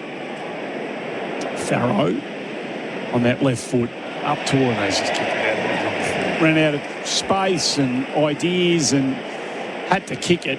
Just had no one he wanted to kick it to. So over the line she went. Darcy Cameron nearest there will accept the free kick and he'll come all the way back into their back pocket to Billy Frampton. Oh, where are you going, Billy?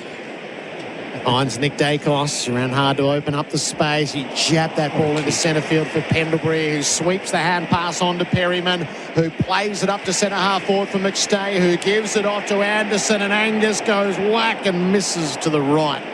What a fluent move that was. So Pendlebury's gone forward. There's a role for that, Jared. Every club calls it different, but you pretty much patrol the corridor. Look for Pendlebury this quarter through the middle. They bring it out of defensive 50. Maynard kept... Oh, no. May's done his knee, hurt his knee here. He's feeling his left knee. We hope it's okay. We'll keep an eye on that. DeGoey again gets the crumb as Collingwood surge forward. And as May's in the hands of the trainers, DeGoey kicks his third. Holding his nose as well as his knee. Looks a bit rattled down there. Clutched to that left knee immediately. Yep. Walking off, so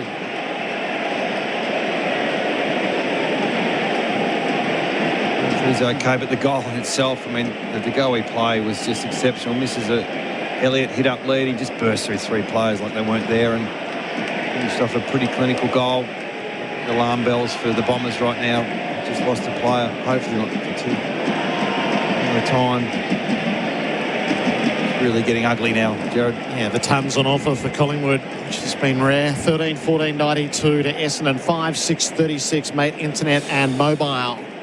Tossed up. Blackiston went early. Tap came to the side from Cameron. Blackiston, though, rounded it up. So he's going to win the clearance. He has a bounce and sends the Bombers inside 50. Right moved forward by Frampton. Perryman. Maynard just had a fumble. Roby's trying hard. Hand pass to Day Wicks. Ball is over the boundary.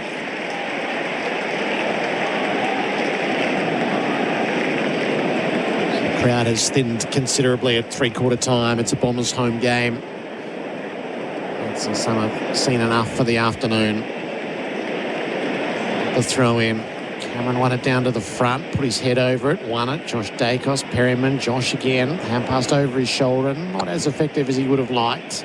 Bombers are a chance. Merritt stepped out of traffic. El Hawley slices it to the hot spots.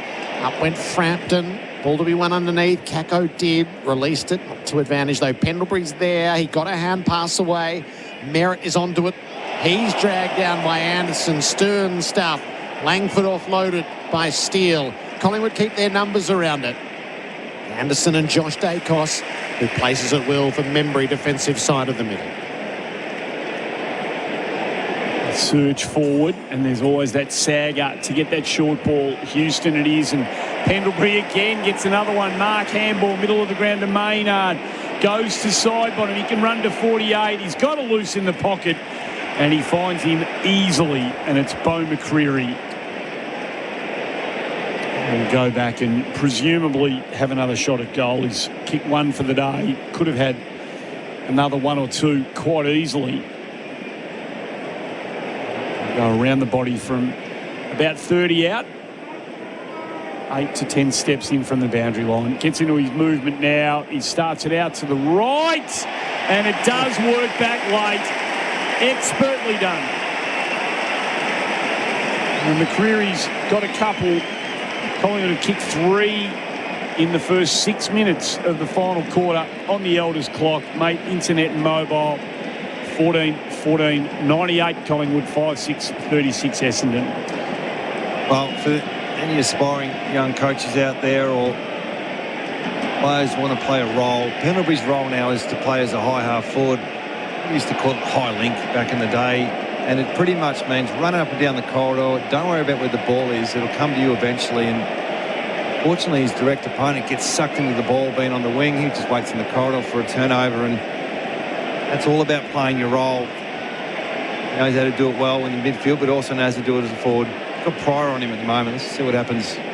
9 goals to 2 since half-time. It's a 62-point lead. There was a bit of an infraction in the ruck. You're not quite sure which way. It's the Blackiston free kick. You know what the great centremen used to do, Simo? All of them used to do that, didn't they? Just sort of work that. Yep, absolutely.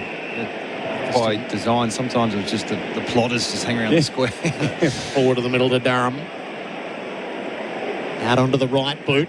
Up to full forwards. And Mark Cameron hand pass it over his head blindly. Kako gets hold of it, trying to get loose. Good evasive action. Hand pass to McGrath, who sets it up to the teeth of goal.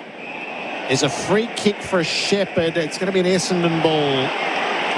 Gay Wicks was denied his chance to have or Caddy might have been denied his chance to have a leap at it. He should take Lockie shorts off now. That ankle's giving him grief again here. One of those ones that can't get any worse. Howe, who just made contact with Caddy, and there was a lot being said, and there were 7 or 8 magpies around the umpires, and it's resulted in a 50-metre penalty. So Caddy, he wouldn't have missed anyway, pops through an elementary goal, his second. Bombers are down by 56, so it's cold comfort now. Mate Internet and Mobile, $25 off for 6 months with Mate Internet. Save more when you bundle 6642. It's at Collingwood 14-14-98. We've got 9 minutes of this final term on the Elders clock. Win with Elders Finance. Well, that was the last goal. Before that, it might have been the Kako goal, 15 minutes in the third quarter. And they've responded a little bit around the middle, Jared. They've changed the ruck. They've got right out. He was just getting worked over. As soon as they've taken right out, Blackiston's in there, performing a little bit better. It's got 2 free kicks out of the middle, and they've got a little bit of field position from it. Harvey Norman replay, 10% off bonus gift day cards when you spend $500 more on selected products. He just momentarily, took his eye off the footy to find the caddy body, and that was enough for the umpire. So they go forward again, out of the middle, the Pies. Anderson to Hayes, who was juggling the footy in front of him, never really took possession in the eyes of the umpire. Dragged down by Roberts. Hayes will win the free kick. Too far out to score. Looks inboard. Now goes to about 20 out directly in front. Pack fly, no one can mark. It spills to Steen in the middle of all of that. Perryman tried to bulldoze his way through. McGrath with a little outlet kick to Sardis. His handball wasn't taken cleanly by Roberts, and again they've created some issues for themselves. McGrath goes in and tidies it up. Lays it off to Caldwell, who kicks it out of bounds on the full. He had Sharp in a bit of space, but Caldwell missed him by 6 feet. Short kick to Crisp on the restarts. He brings it inboard. Houston had to go, and he takes the mark. Pendlebury's on. He'll take the mark in the centre square. The whole crowd is onto this now. His kick's not that great. Mackay made the spoil, and he probably should have taken the intercept mark. Lipinski to Maynard, who pokes it forward, and McStay will mark against the boundary. 38. And his career high is 42. Can't stress enough how much he's just hanging around the corridor. Fry gets sucked up the play, and it's a sign of a really good system. He's coming off for a spell now. The crowd is coming off for Dacos, so 1 goal to McStay from the juncture of 50 in the boundary. Contact was pure. It just wouldn't hold its line, and that's the 5th poster, his 2nd. Or if that will end up being the last post. 57-point leaders on the Made Internet and Mobile. McGrath, 3 pies down there. Maynard controlled it in flight, dragged it down in front of the pack. El Hawley tried to toe poke it out of there, but pies were all around it. Quainer, it ends up with Crispin. He just spins away from a couple, runs into a bit of space, gives it to Lipinski. Into the pocket he goes, and Elliott. A very familiar playbook, that one from Collingwood. He takes the mark. Hard up against the boundary line, but 30 out. Well within his wheelhouse, this.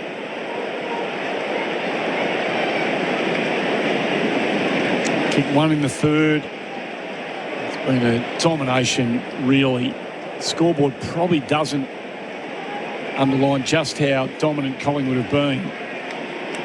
On his way in, Jamie Elliott kicks from 35, starts it out to the right, it stays there, it won't score, off hands, through from behind.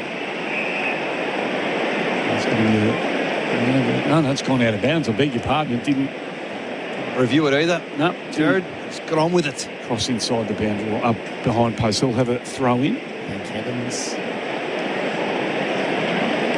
Collingwood deep forward at the throw-in. Blackiston knocked it to the open side. McGrath tidies it up and he goes on a bouncing run through centre half back.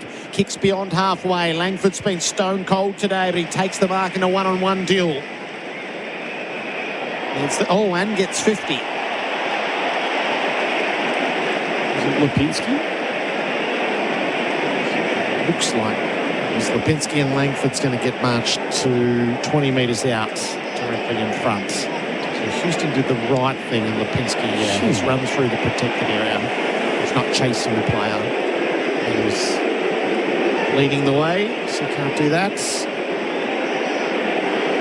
That one's easy enough to understand. There's been a couple of befuddling ones in the previous 2 games. Not that every Collingwood supporter sees it that way. Carl Langford, for the Bombers' 7th goal of the afternoon. It's managed to find the target.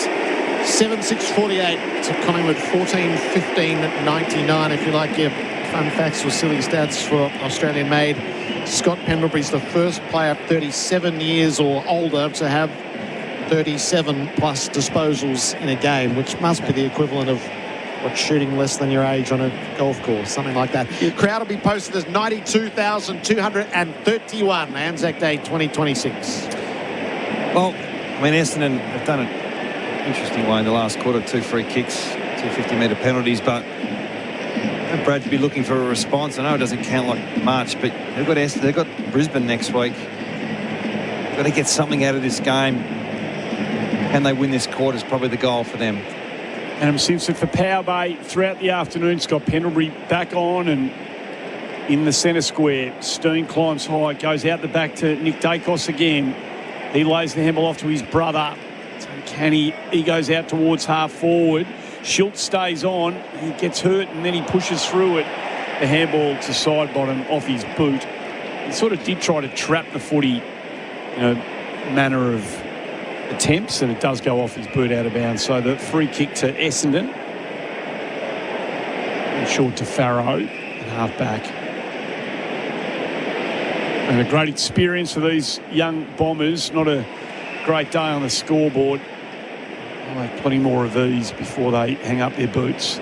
Durham, just shy of true wing position, outer side of the ground. Driving footy inside forward 50. Big pack under it. Frampton had it all to himself. In the end, he couldn't mark it. Josh Dacos, the inside-out handball to Houston. He just off the outside of the boot finds Steele. He goes down the line to Nick Dacos. Thought about coming in board to Houston. Pendlebury on his own again in the corridor. Right, let's get it to him, shall we? Josh. They found him. Parrish goes to close him down. Pendlebury just sags into a bit of space. It was a lovely kick from Dacos. Just had too much on it for any bomb up. Found McStay perfectly. He goes into the lead of Membry, who's had a pretty quiet day. Durham crashes through. Membry goes in. Pendlebury again. Lays the handball off to McCreery, and Lipinski standing on the fat side all on his own. Takes the mark. 39, Jared. Could have had a shot then, couldn't he? He's going to save it for like the last 3 or 4 minutes, I reckon. Well, the way they're playing him, he'll kick 3 in the last 3 minutes. So Lipinski, who gave the 50 away a few moments ago, gets the chance to redeem himself on the scoreboard. He'll kick from just inside 50, runs through the logo now.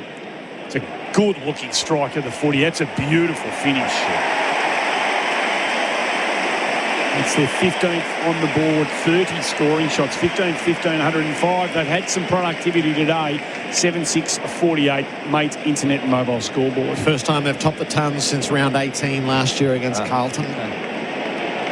Trying to work through whether it's just who they're playing or there's something different in their style of play. Probably a little bit of both. I mentioned throughout the week, Jared, that their contest work's been horrendous this year, Collingwood, and you get to work on something, you get it right, and suddenly the other parts of your game come into it. As we see May getting ice on his knee, hoping for the best for him.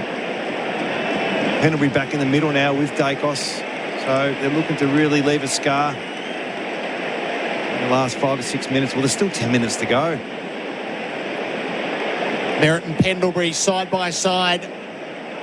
Steen flew early. Blackiston won the tap. Rounded up by Nick Dacos. Didn't give the initial hand pass. Balked his way one way then the other. Kako hunted him. He missed the hand pass to Steen. McGrath ran into his own man, so Steen fed it forward.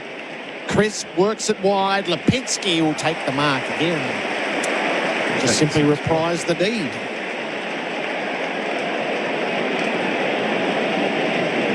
Scott Pendlebury just tells him to take the full 30 seconds to soak it all up.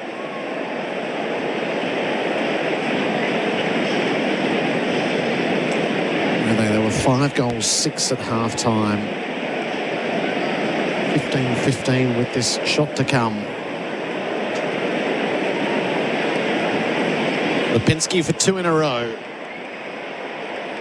Hit it as sweetly this time. Dragged it near side and through for a behind. 58-point margin on the Mate Internet and Mobile score. Quick ball in from the Bombers. Farrow brings it out in defensive 50. Edwards goes up, can't mark. Lovely read of the footy off the hands from Houston. Lipinski and Pendlebury. Another one. Maynard inboard. Crisp runs to 48. Measures the kick so very, very well. And it is party time now. This last 10 minutes could get very, very messy.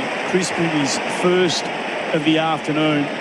And Collingwood piling it on now. 16-16, 112. Essendon 7-6-48. Mate's Internet and Mobile scoreboard. $25 off for 6 months with Mate Internet. Save more when you bundle.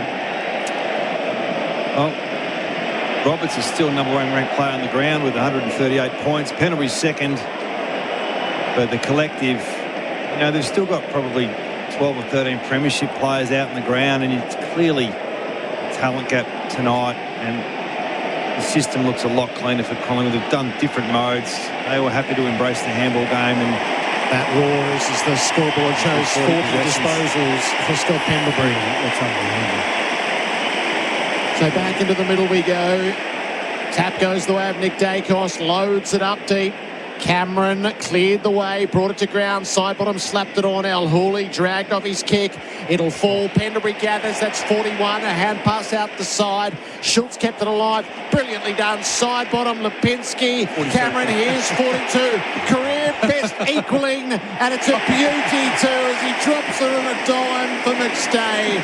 Scott Pendlebury, if he had a bat, he'd raise it right now. Unbelievable. I think you should rest him now for next week. Let him get the PB. Get the 50. Yeah. It's an indictment on Essendon, but let's enjoy it for what it is. His career. I wonder if he'll go around again, Andy. Well, wouldn't you? Oh. 1 goal, 3. McStay's hit the post twice. Pendles is the chant around the ground, and McStay finally puts up his second. It's a 70-point margin. It's becoming an unceremonious smacking. 17-16, 118 to Essendon, 7-6-48 the big moments for Bendix breaks. Bendix the best known breaks. Andy, I want you to guess how many score involvements Pendlebury's had out of 42 possessions. Have a guess. 8. It's the most for the year of anyone. Oh, in the AFL. 18 score involvements. 18, okay. Well, let me ask you, you're the coach. Why would you want him not to be part of your 36, the next year? It's up to him. Man roster It's purely up to him. Yeah, but if you're not going to... That's when you get to that level, it's whatever he wants to do, you'll roll with. And he does more than just on-field. He's gone forward now in that little corridor roll. So they take it again. Steen, although Blackiston jumped over the line and Steen had thumped it inside forward 50 anyway. I think the mark might have been taken by McStay, but it comes back. Here's another clearance to Nick Dacos. Lays it off to Quainer. Quainer goes to the top of the square. Couple of Essendon players. Fly Elliott out the back. It's another one. This is getting real messy now. 18-16, 124. Elliott's got 2. Essendon, well, they are witches' hats for the time being. 7-6-48. Mate's Internet mobile scoreboard. They've burnt all their credits of the past 10 quarters. Yeah. All of them. Yep. I've lived this nightmare too before when you're Brad and you had a little bit of momentum and then a game like this pops up, not out of nowhere, but, you know, the question is, I thought we were past this, comes to mind, and, you know, the wagons will need to be circled again back out at Windy Hill. Well, the president said a couple of weeks ago he's our next premiership coach. You've got to say that, don't you? When you say he's your coach, the next premiership coach, you know you're in strife if you say no. But you're right. It's a lot of damage done. And Steen's so hard to manage in the middle here. Collingwood running hot for Ream. Steen wins the tap. Blackiston was after it. Nick Dacos pinched it. It winkled out the side. Parrish. Hand pass wasn't particularly good. Steele's been in it from beginning to end. He should have got a free kick for high contact and did. Tyrone Steele.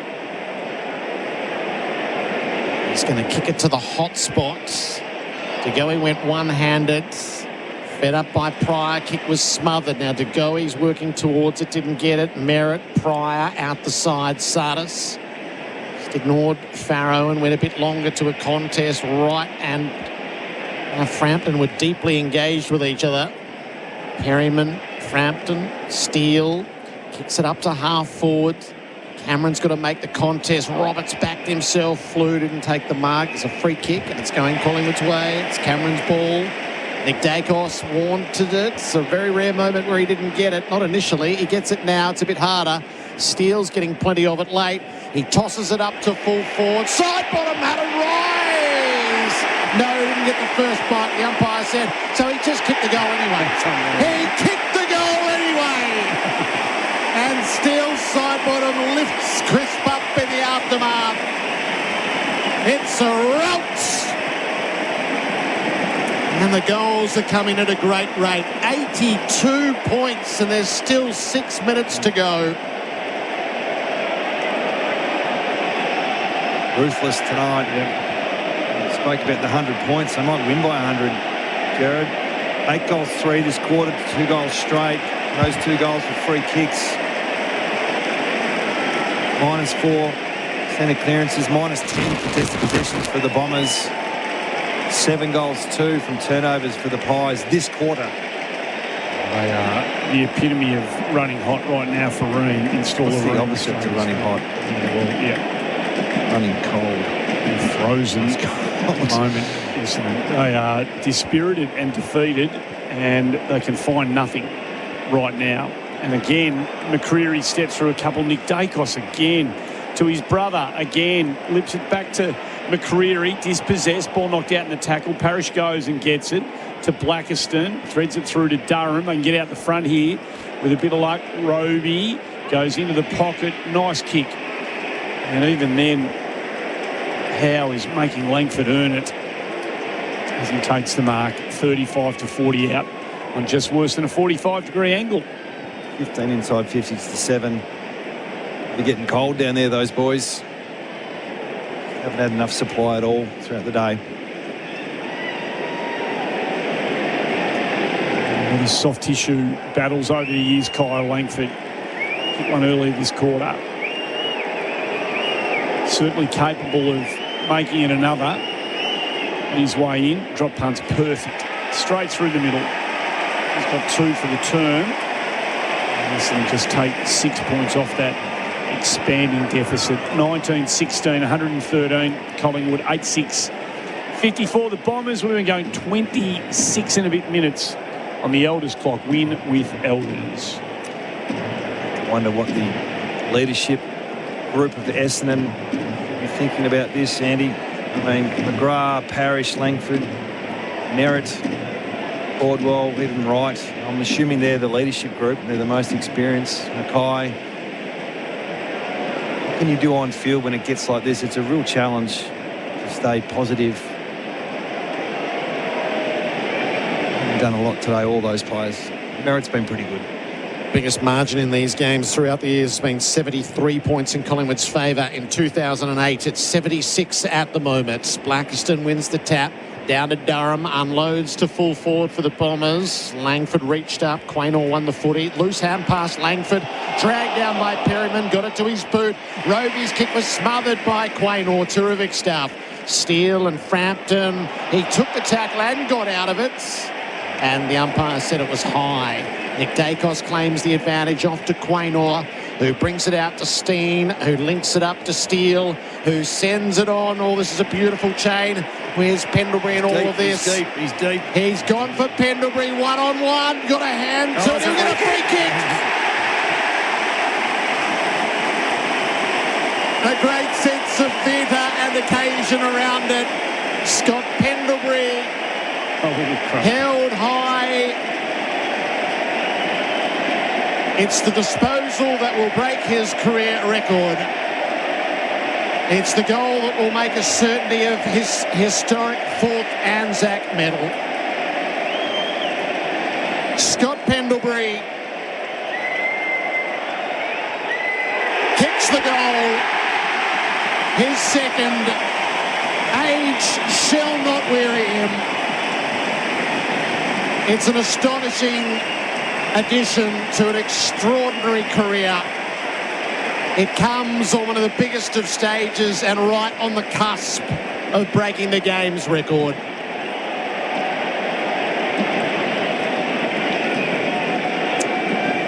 Oh, you called it. You wanted it late. You didn't want it too early in the quarter. Sheridan, it's come about in such a tremendous way. He's had 10 possessions this quarter. 8 score involvements this quarter. Oh, come on. And he's predominantly played as a forward. He's got McGrath in him now. He's looking for the 43 possessions just come up on the screen.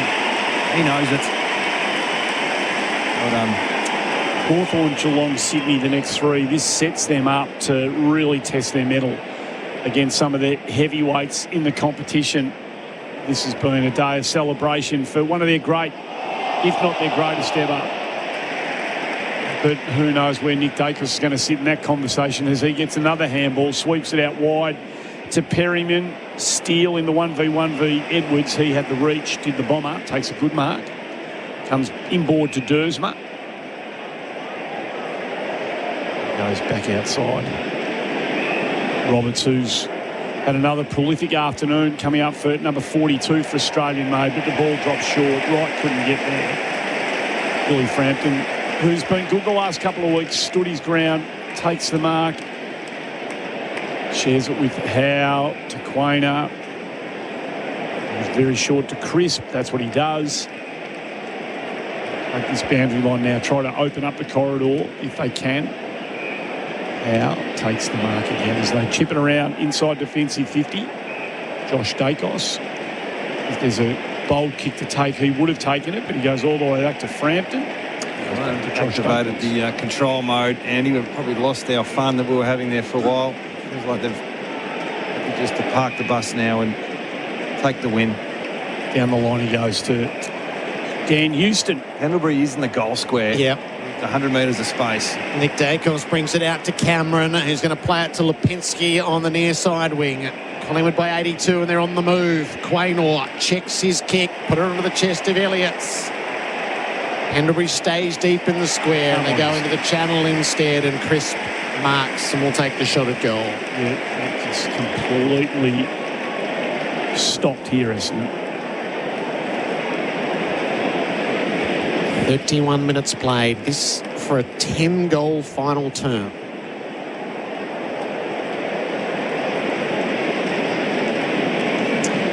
Jack Crisp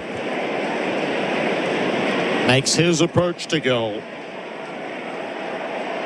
Crisp with the left foot drop punt, sprayed it to the left. It's an 83-point margin on the Mate Internet and Mobile scoreboard. McGrath's kept trying. El Hawley hasn't been their worst. He goes down the line looking for Langford. Frampton with the decisive fist. Farrow can't keep it in. Plus 37 contested possessions tonight for Collingwood. As stated before, they're last in the comp at contested possession differential, and this is a massive statement. Shallow throw in. It's going to land on the umpire's head. Blackiston goes and gets it. Dersma. Oh, that's Dicey kicking in there at this time of the game. Josh Dacos on the turnover. Around the body he goes. El Hawley drifts back with the flight of the ball and takes a score-saving mark on the last line. Out to Parrish at defensive 50. Has a look up the line and kicks to the contests. Into it came Cameron. Ball spits out the side. Merritt trying to get it to Caddy, who dived on the grenade. Worked it around to Kako. Dispossessed. Pryor got it going Essendon's way. Sharp plays it well.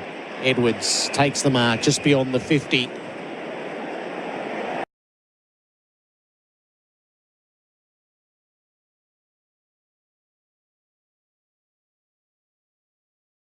Of the afternoon will be a Nate Caddy set shot at goal. At its peak, there were 92,231 in. It's thinned out considerably. Only the hearty Bomber fans will see the last rites.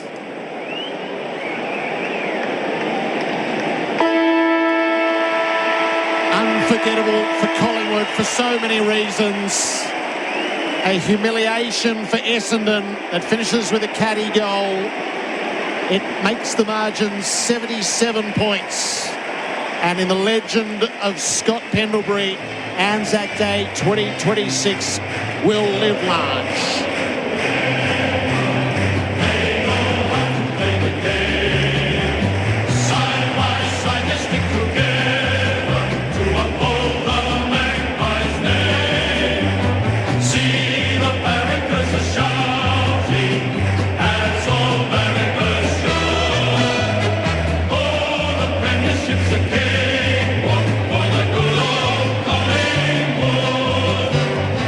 Led by 9 at quarter time, 14 at half time, and then kicked 15 goals in the second half. 43 at the final change, 77 at the close. Final score at the MCG, Collingwood 20 goals, 17, 137 to Essendon 9, 660 for the winners. De Goey booted 3. There were 2 for Elliott, Pendlebury, McStay, McCreery, Anderson and Steele, with singles to Lipinski, Schultz, Sidebottom and Crisp. For Essendon, 2 each to Langford, Caddy, Daywicks, with singles to Kako and Durham. Side by side, they stick together to uphold the Magpies' name. See the barricades are shouting as all barricades should. Oh, the premiership's a cakewalk for the good old Collingwood. The Maggies' 4th win of the season and the heaviest margin ever in these Anzac Day encounters. Yeah, it got messy real quick, didn't it? It was an interesting first quarter. It was really exciting. You sort of wish the game could be played like that all the time, but it was Collingwood that decided to change the momentum, and they did it their own way. They matched them with a handball game, by the way. They've just got different levers, and in the end, the two things happened. Talent took over, and then system took over. And unfortunately for Essendon, they've undone a lot of positivity in the last month since the Bulldogs game. And for Collingwood, is that the spark they needed, Jared, for the scoring woes they've had and the contest woes?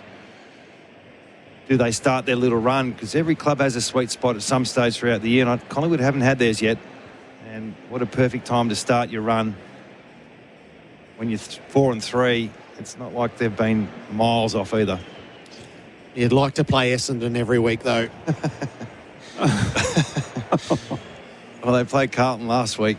Not to take too much away from them either, but they just get over the line playing a real scrappy game. It was a dirty game last week. There was a lot more about today that was Collingwood-esque from a few years ago. And the Pendlebury Day, so his 19th Anzac Day, which is by far and away the most. He's going to win a 4th medal. He was the first to do that, and he's had a career high 43. You wouldn't dare script it in game 431. Unbelievable game, his last quarter, and he actually looked just as dangerous as any forward on the ground when he went forward because he played his role. His role was to patrol the corridor. Essendon over-index where the ball is. They get drawn in, and he just pops up at the right time, and he's made a career out of that. And he hasn't lost his vision either, has he? No way. And he's still quick. He's never been a great defensive player, but he's still quick to get back. I was watching him in the last quarter. The Essendon players are completely, they gave no regard to the defensive aspect of the game in the last 10 minutes. But when they did get it heading the other way, Pendlebury was very quick to get back and do what he had to do. If he demands it, he's got to do it. So, and I think he's a player that demands the standards, and there's nothing worse when you talk the talk but you don't back it up, and I think he's very clear about what defence needs to be, and he manages both parts of the game. I mean, Dacos crept up on us too, didn't he? He had a reasonably good last quarter. He's ended up with over 40. 8 clearances. He went at 60% efficiency. It's a former Canadian Prime Minister Justin down on the Trudeau's down there, yeah. Craig McRae and Darcy Moore have spent a bit of time with him. Nadine Rabar's down there. He's part of the Collingwood contingency right now, so enjoying himself, no doubt. Well, it may yet be the most popular moment of the afternoon coming, I suspect. The announcement of the medal and the coronation that goes with that. Set this up, Jared. What if they say Nick Dacos? Even the Collingwood fans might boo Andy. Let us first acknowledge the performance of the Essendon Football Club, who were beaten by a better side today. It's a hard sell. Would you now please welcome Jennifer Ward, mother of Benjamin Renato, who paid the ultimate sacrifice in action in Afghanistan in 2009 while serving in the Australian Army.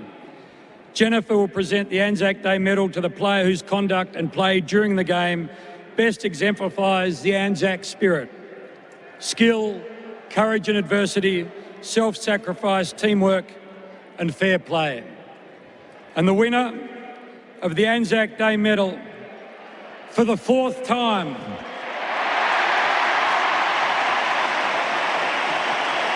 is Scott Pendlebury of the Collingwood Football Club. His teammates mobbed him before his name was announced.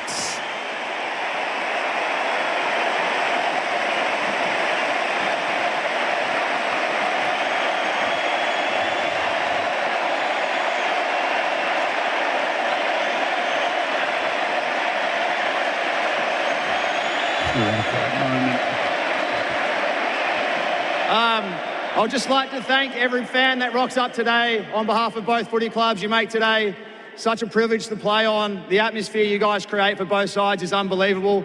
To Essendon, it's always a great fight to play against you guys on a day like today. Keep chipping away at it. And to our boys, well done. Great win. Let's go on to the next one. Cheers, guys.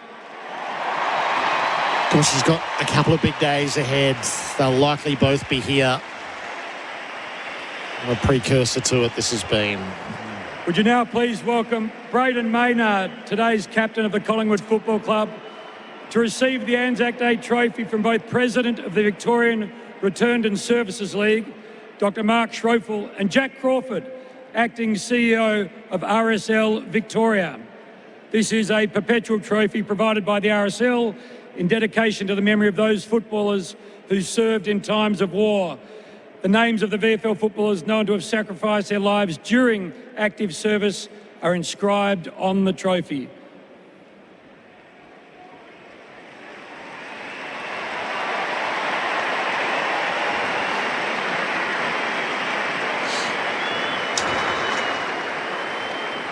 Oh, what a champion Scott Pendlebury is. Give it up for him one more time. Good work. He knows how to please a crowd. Does he want?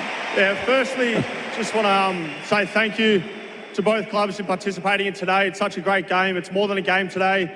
We just want to show our respect to the ones that served and the ones that are serving today. So thank you very much for that.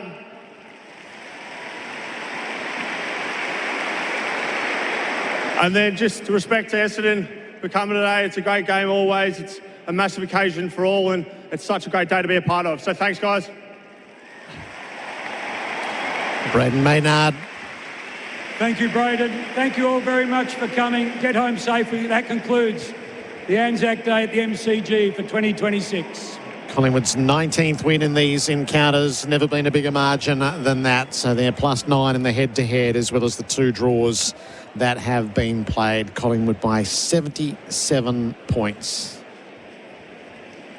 So how does it set them up, Simo, for the big tests that are going to come? I mean, they've got a team that's built to still contend, whether we think they're good enough or not against the best sides. You know, that's a conversation that will be ongoing until they are or they are not. But how does this set them up for Hawthorn, Geelong, Sydney the next 3 weeks? Oh, I know it was an easy kill in the end. And we all came in today thinking, well, maybe Essendon have lifted and Collingwood have dropped a little bit. But these types of games, and sometimes you just need belief, Andy. You just need the sense of, well, we are still pretty good and we can score and we can get these contests worked. I think we saw it with Sydney against West Coast after they got beat by Hawthorn. From a coaching point of view, there's nothing better to go on. Here is the evidence of what our good looks like. So don't let anyone tell you we can't do it. And that's what they've been living off with these. I asked one of the players about being old or something, and it wasn't a disrespectful question, but he pulled me up and said, we're experienced, we're not old. Right. And it makes me think that there's still a chip in there. And I think there's something about Fly that, you know, he's got something about him that's not as nice as you think. Put it that way. And the us against them, every coach is looking for that as a lever. And I just think coming out of today, he'll go, boys, that's our contest method. Well, you know, what was it? Almost +40 contested possessions, and their scoring profile's gone through the roof. So, yeah, I think it's nothing but positivity. I think a fresh bill of health as well, and no real injuries from the Pies today. So, yeah, they go into next week with a lot more confidence than they did before today's game. It's going to be a lot of time to revel with Collingwood here. We've got 20 minutes remaining to the broadcast. The next game to go is Port Adelaide and Geelong. There's a late change either way for Chemist Warehouse. Fragrance sale on now. Todd Marshall is out of the Port side. Jack Watkins takes his place. Sam DeConing out of the Cat side. And Brad Close takes his place. So before we settle right in with the Pies, and we'll be in the rooms for the song and the interviews, give us your first thoughts on what that was from Essendon and what that does to them after they'd had 2.5 games to give themselves a platform. It feels like that's all been ripped out. I think that was just a sense of reality today, Jared. I think you can only... Look, the question is, did they play above themselves in the last 3 weeks? And unfortunately, the answer is probably yes. And they're not as bad as this, and they're probably not as good as what they did against Melbourne. It was somewhere in the middle. And when you go into a game thinking it's going to be a real challenge to win every week, it can be, and like Brad said, demoralising. And I think today some of the past demons just crept back into the players' minds when all hope is gone. There wasn't any fight today. And I thought that's what we saw against the Suns in particular, was spirit and fight and effort. And I got this a lot at West Coast towards the end. It was like, we don't care if you don't win, just give us effort and spirit. And I was like, well, we're trying. But when it gets bad and your leaders aren't performing well and you become insular, you stop talking, your coach gets angry, your leaders are angry over problem solving, that's when it gets really messy. And I thought the spray at 3/4 time was good evidence to suggest that's not going to work. It's trying to stay in the present, stay in the moment. How do we win this last quarter? How do we turn around our contest? What's the answers, coach? They're the type of questions that you need when it gets really sticky and messy. When you're young, when you're old, and we're better than this, and this has been ridiculous, you need to cop it. But when you're a young team, you've lost your way. How do you get back on? Sometimes it is a bullet, Andy, but most of the time it's just give us an answer. Give us something that we can chase. And unfortunately, they didn't chase too much in the last quarter. So they're 1-6. They've got Brisbane, the Giants and Fremantle. Not quite sure where the Giants sit in the scheme of things, but the other two are two of the key contenders before they get to Richmond, West Coast and Carlton. So they'll do well not to be 1-9. And then they've got the 3 games that really their judgment would sit heavily on. Where are they in the bottom group? Because, well, there's one worse team than them, but you would only guarantee that there's one worse team. Yeah, and then they might have lost another soldier today, another player in May. So we don't know what that knee is, but you fear the worst, don't you, Andy? I didn't see it live. You saw it. I think it was the inside of the knee. Yep. So, I'm no doc and no physio, but it looked like it didn't look horrific. It didn't look like the classic ACL movement, but there was definitely a wrench given to it, and he was clearly in pain. So we'll just keep our fingers crossed for him. Think about this. What's the next version of their on-ball brigade look like? That's a great question. Can you see it at the moment? No, I can't. No, and what's going to happen to Merritt end of the year? Yeah, he was playing a pretty single-handed role until he gave up as well. Like I didn't see him after three-quarter time or after half-time really. So yeah, it's a challenge when you're a young side and you've got your plan A and that doesn't work, and it's what's next, and you don't know what it is, and then there's the evolution of a list. And is there more pain coming before it gets better? That's probably the question Essendon supporters are asking themselves. They get in their cars and they're probably already home after the crowd. But beat the traffic, yeah. But it's the all right, we've got some young talent there. There's a bit there, but where's the A+ players? And we need in the modern game 5 or 6 of them to be really competitive. All right, we'll try to get some of the ambience of the rooms for the kids. I bet it was a baby crying in the moment of silence today. There must be 25 children in that pub. Maybe in all of clubs. Pendlebury's got some grandkids there. Very good. Very good. They have to temper their enthusiasm with all the kids around, don't they? The old earmuffs. You ever put earmuffs on your kids? No. Not a chance. Wish I had it bringing them to a few Carlton Collingwood games here over the years.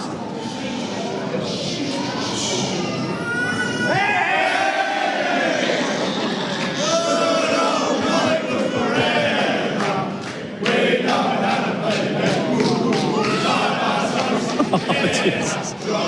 It's Canterbury's kids. It's 25.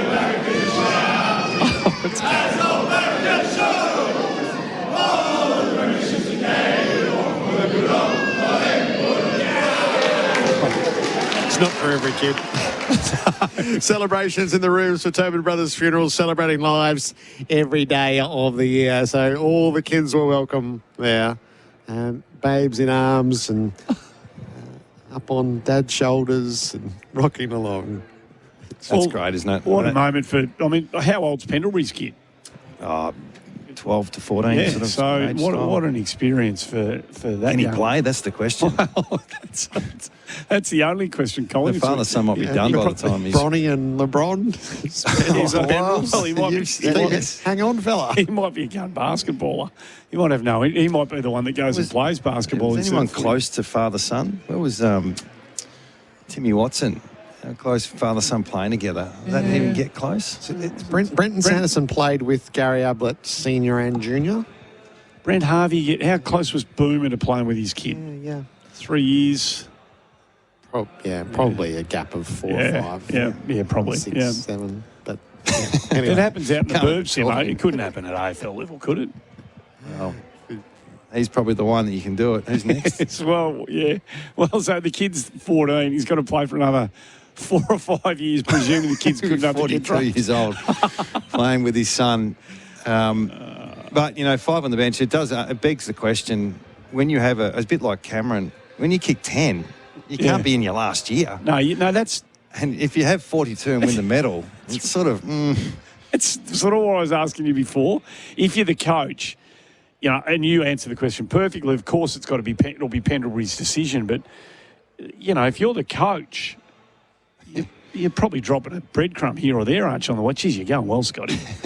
It's another good game. Yeah, well, I mean, what's his aspirations? I think he's heading down the coaching path is what I'm hearing, but there's plenty of time for that. So the advice in the last 5 years is stay for as long as you can. And what better place to consume information and gather knowledge than...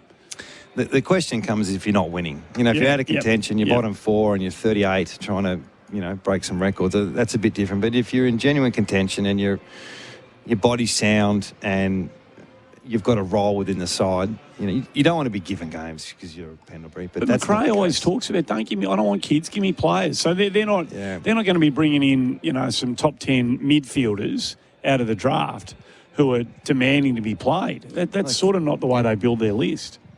Comes with risk, though. There'll be a day where they fall off the cliff. Yeah, we've been saying that for a while. Yeah, and it feels like this is the year they're going to pull back a little bit, but we're going to take into consideration who they played today. We've sort of spoken about that. But that brand, can they repeat that on a weekly basis? They probably think they can. So, yeah, it was a special day. It was my first experience. Unfortunately, the game wasn't a fantastic one, but just the Pendlebury moments probably made it special. Yeah. There's enough in it to be memorable, that's for sure. I got in your way in the commentary too. I got a bit excited when you said, "Where's Pendlebury?" I said, "He's in the goal square." So apologies for that. Can you cut that out?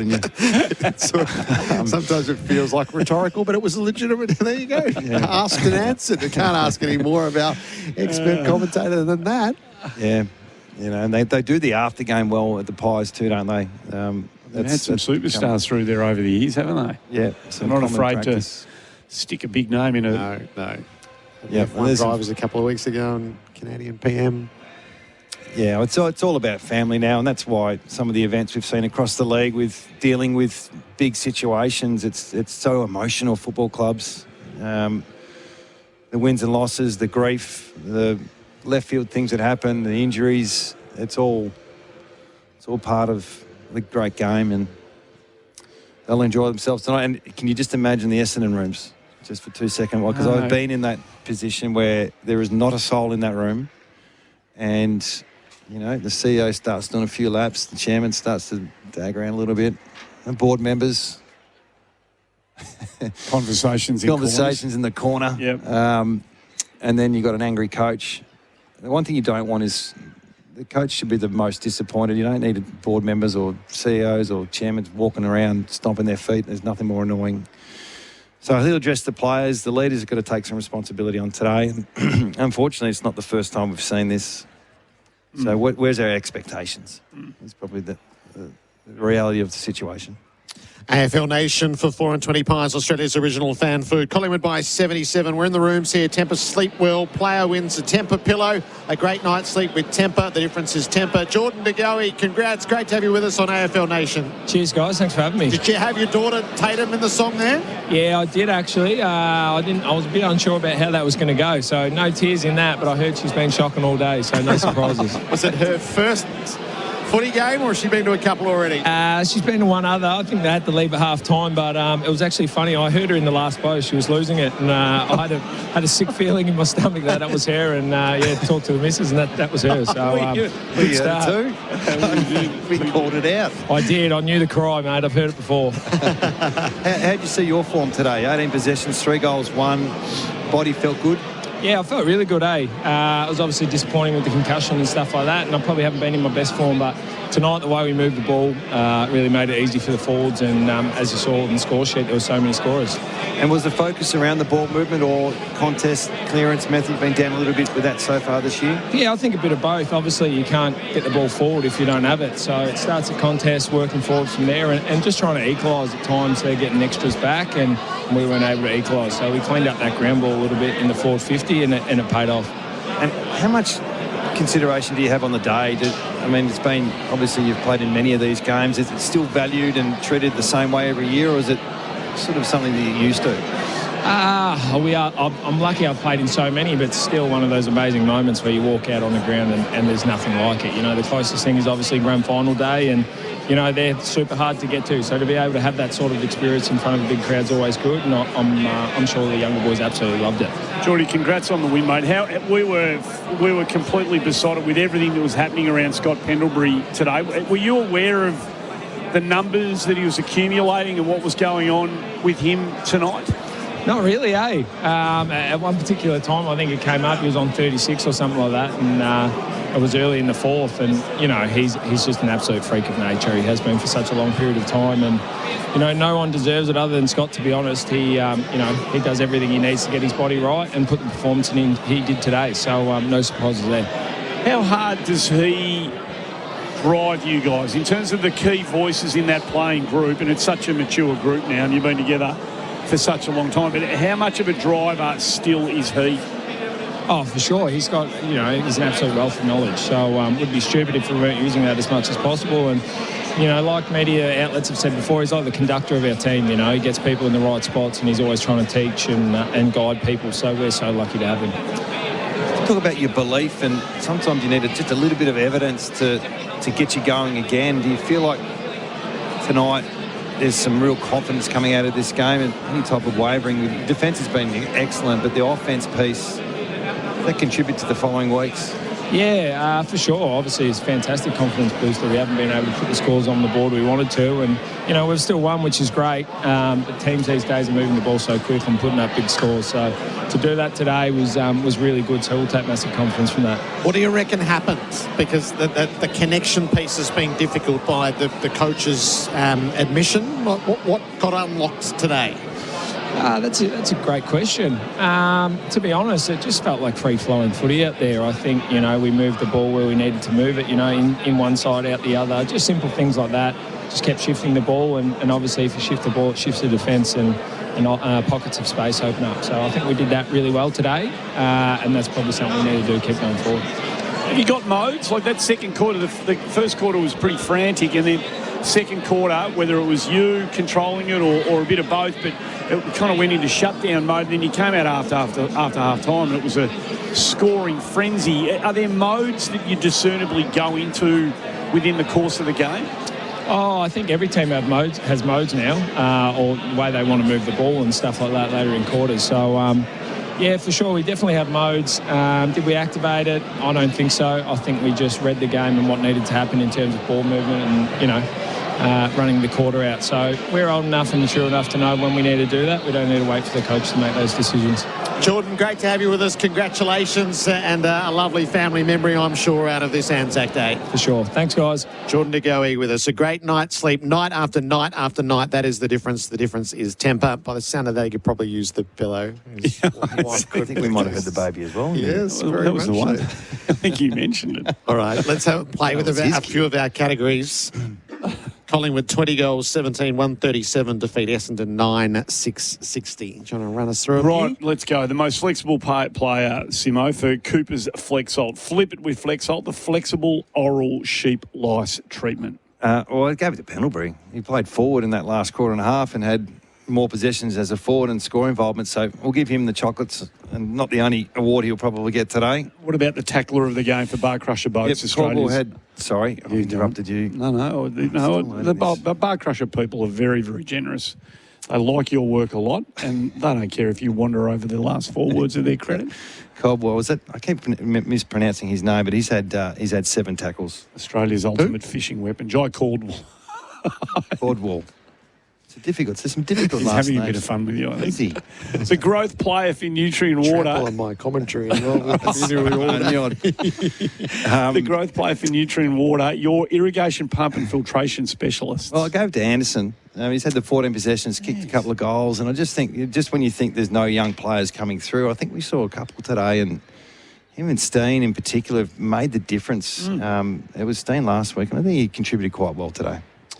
Yeah, he's very comfortable at the level. Game sealing moment for Loctite. Loctite, fast, strong and reliable adhesives that go beyond the bond. I can't remember when the game was sealed, but I'm going to put it down to the start of the second quarter, or might have been start of the third. I think it was the second, when it was Dacos and Steen in the middle, and they did this against Carlton when the push the button, it starts out of the middle, and their connection piece, I think they 3 or 4 clearances in a row. They kick 2 or 3 goals, and all of a sudden it becomes a difficult challenge for Essendon. Loctite adhesives beyond the bond. Who ran? Oh, have you got the most Ks for OMF? Better sleep and better recovery at the home of mattress, bedroom, bedding and furniture. Well, it was Day Wicks, and he's run the 14.3 kilometres, but unfortunately he's only had 9 possessions, so he hasn't fulfilled the kilometre per possession duty. So he's 14.3, which is a bit low. A lot of teams get over 15, 16. Well, not everyone can say they had their nose in front in the voting of an Anzac Day medal, and I reckon at quarter time he probably had his nose in front, so he's got that. Unmissable moment for Drinkwise. You won't miss a moment if you drink wise. Well, it's Pendlebury, isn't it? And it was probably just the last quarter in general, and you know, I've probably stressed it a little bit too much. He plays this role as a high half forward. You patrol the corridor, and the ball came to him a little bit. But to have the presence to hold your balance, I just think it was smart play by him and by Collingwood. And there were a couple of handy goals today for the goal of the day and goal of the year contender for Beaumont's, where bathrooms begin.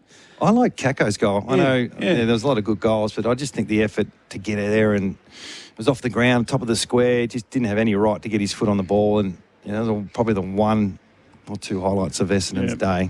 Yep. Beaumont's 4. Bathroom wear and the votes, the 3, the 2 and the 1. Yeah, well, I gave Chris 1. He's had the 25 possessions, kicked a goal. I just feel like he's getting back to his best form. He flies under the radar a little bit, doesn't he? He's sort of taken for granted. And then I'm going to stick with the obvious. Dacos has had 42 possessions and 14 score involvements, 8 clearances. So, and he had a down day. So it's like, you can't deny the fact that his bad days are still everyone's best. So, and then Dacos, obviously, Pendlebury, the 3 votes with the 43 disposals, 15 contested, 26 uncontested, 4 clearances and 19 score involvements. Oh, that's a gigantic day, isn't it, for a bloke who's that old? Like, it's phenomenal. Experienced. What the record for score involvements is? I actually don't know the answer to that. Oh, it's the highest this year. 17 was the highest this year, so he's up to 19, which I'm sure Benny will tell us. I'll be right up just when I get the metres gain stats from Thursday. Don't forget, Collingwood fans, big game next week, but head to the fan zone outside the G next Thursday night. Check out the Crusader Caravan. That is something that you can win. Oh, so we'll be there. So. Right, excellent. Reading that, we'll be out with the Collingwood people in the Crusader Caravan. You'll be following us on the run home. We're out there as well. So, Gazy, you'll be out there taking selfies. He loves a selfie, Andrew Gay. So, if by all means, sidle up. Loves them, Simo. Can't get enough of them. You like them? Me? No one ever asks me. How about that? Well, that was some sort of afternoon, one way or another, and it'll be discussed at length in the days ahead. The Pendlebury performance, the biggest ever defeats that Essendon suffer here on Anzac Day.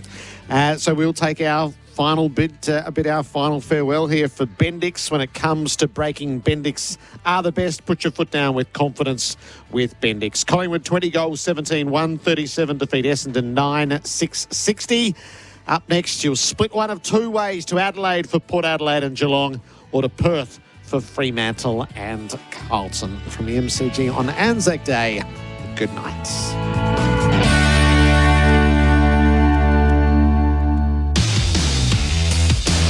That quarter on AFL Nation was for Mate Internet and Mobile. $25 off for 6 months with Mate Internet. Use promo BINGE25 at checkout.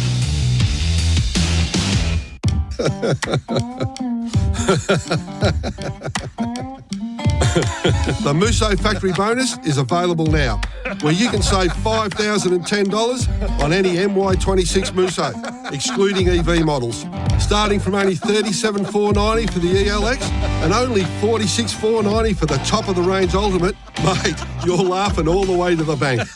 Get it done at your KGM dealer now. KGM, Korean built to last. Here's another top tyre tip from Tyre Power. We all want to get more kilometres from each tank. Did you know that your tyres can affect your car's fuel efficiency? Always make sure your tyre pressure is right and that your wheels are properly balanced and aligned. If in doubt, give the experts a shout at Tyre Power. It's just another way Tyre Power is helping you save.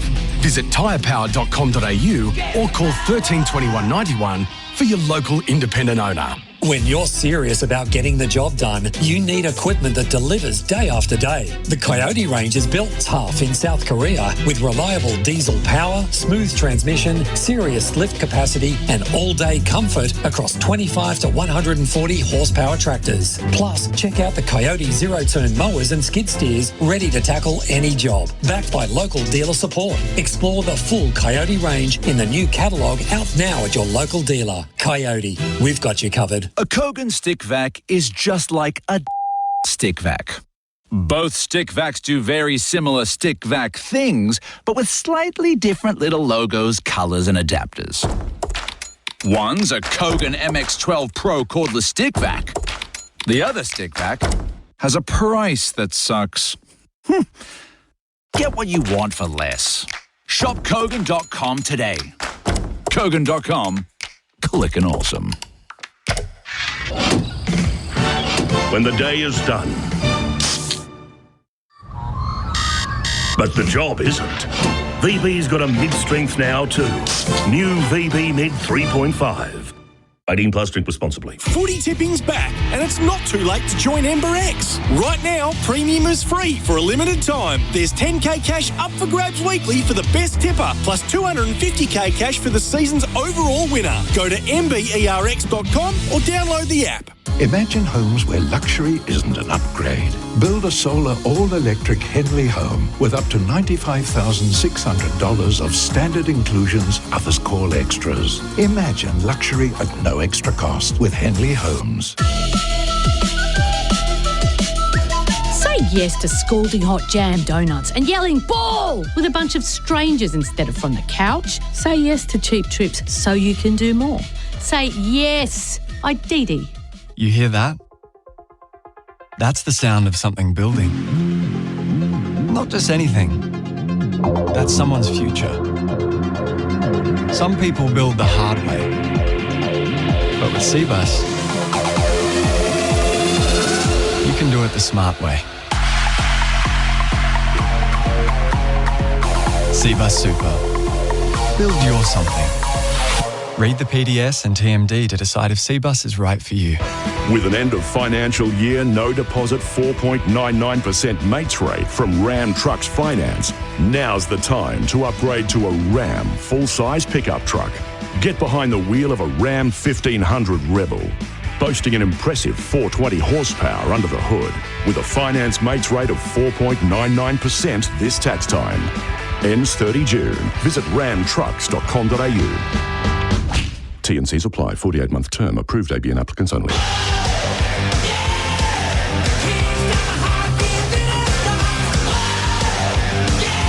You're listening to the Bunnings Build-Up on AFL Nation for Bunnings Trade, helping tradies and builders get the job done. Hello everyone and welcome to Optus Stadium as the round continues. A stunning day in Perth. We're in the mid-20s, blue skies, not a lot of breeze, and the condition of the surface looks amazing for Fremantle taking on Carlton tonight. The Bunnings build-up on AFL Nation for Bunnings Warehouse. Tim Gossett joined by two men who have been to the top of the mountain with their respective football clubs, North Melbourne and of course with Fremantle for Peter Bell and Steve Malaxis, of course, with West Coast as captain, and also with the Hawthorn Football Club and both legends of WA football. And they're here as we set the scene for today's game. We'll give you regular updates for Port Adelaide and Geelong as I welcome you both. Steve Malaxis, first and foremost, appreciate your time. Good to have you here. And what are we expecting here? Are we expecting something a little lopsided? Oh, I think so towards the end. If you go on the past results, just hasn't got the smell in the air of an upset to me. Although, in saying that, Carlton, what's the stat? 62% of the season they've been in front, the third most in the league. But, gee, their second halves, and particularly the last quarters, have been bad. Maybe later on you'll talk to me about the Elijah Hollands thing, but strictly from a coaching viewpoint, forget about the duty of care and all that. What was he doing on the field for 9 minutes in the last quarter when the game was up for grabs? Seriously. But anyhow, besides all that, they've shown a bit of spirit. I think there's something wrong on field with their game plan and also leadership. They just seem to to me, they're over-anxious. I've got a bit of a different view to most. That I think they try really hard towards the end. They just get over-anxious. 3 or 4 guys going to the ball carrier, stuff like that. But anyhow, Fremantle have been too solid, I think, for them to allow to be upset today. Peter Bell is with us. Belly, I smell blood in the water, to be really honest with you tonight. I do too as well. You would think that it would follow H-Stav. It would be the same kind of script. I think Carlton will throw everything they can at Fremantle, and they're honest, and their record in first halves and first quarters is excellent. And then there's no reason to think that there'll be a departure from the usual script where, particularly away from home, Fremantle with a massive crowd here, the occasion of the Len Hall game, they'll get on top in the second half. It's interesting, isn't it? Carlton, I mentioned on our show, Goss, Carlton have been a bit of a bogey side for Fremantle. I think they've won 7 of the last 7.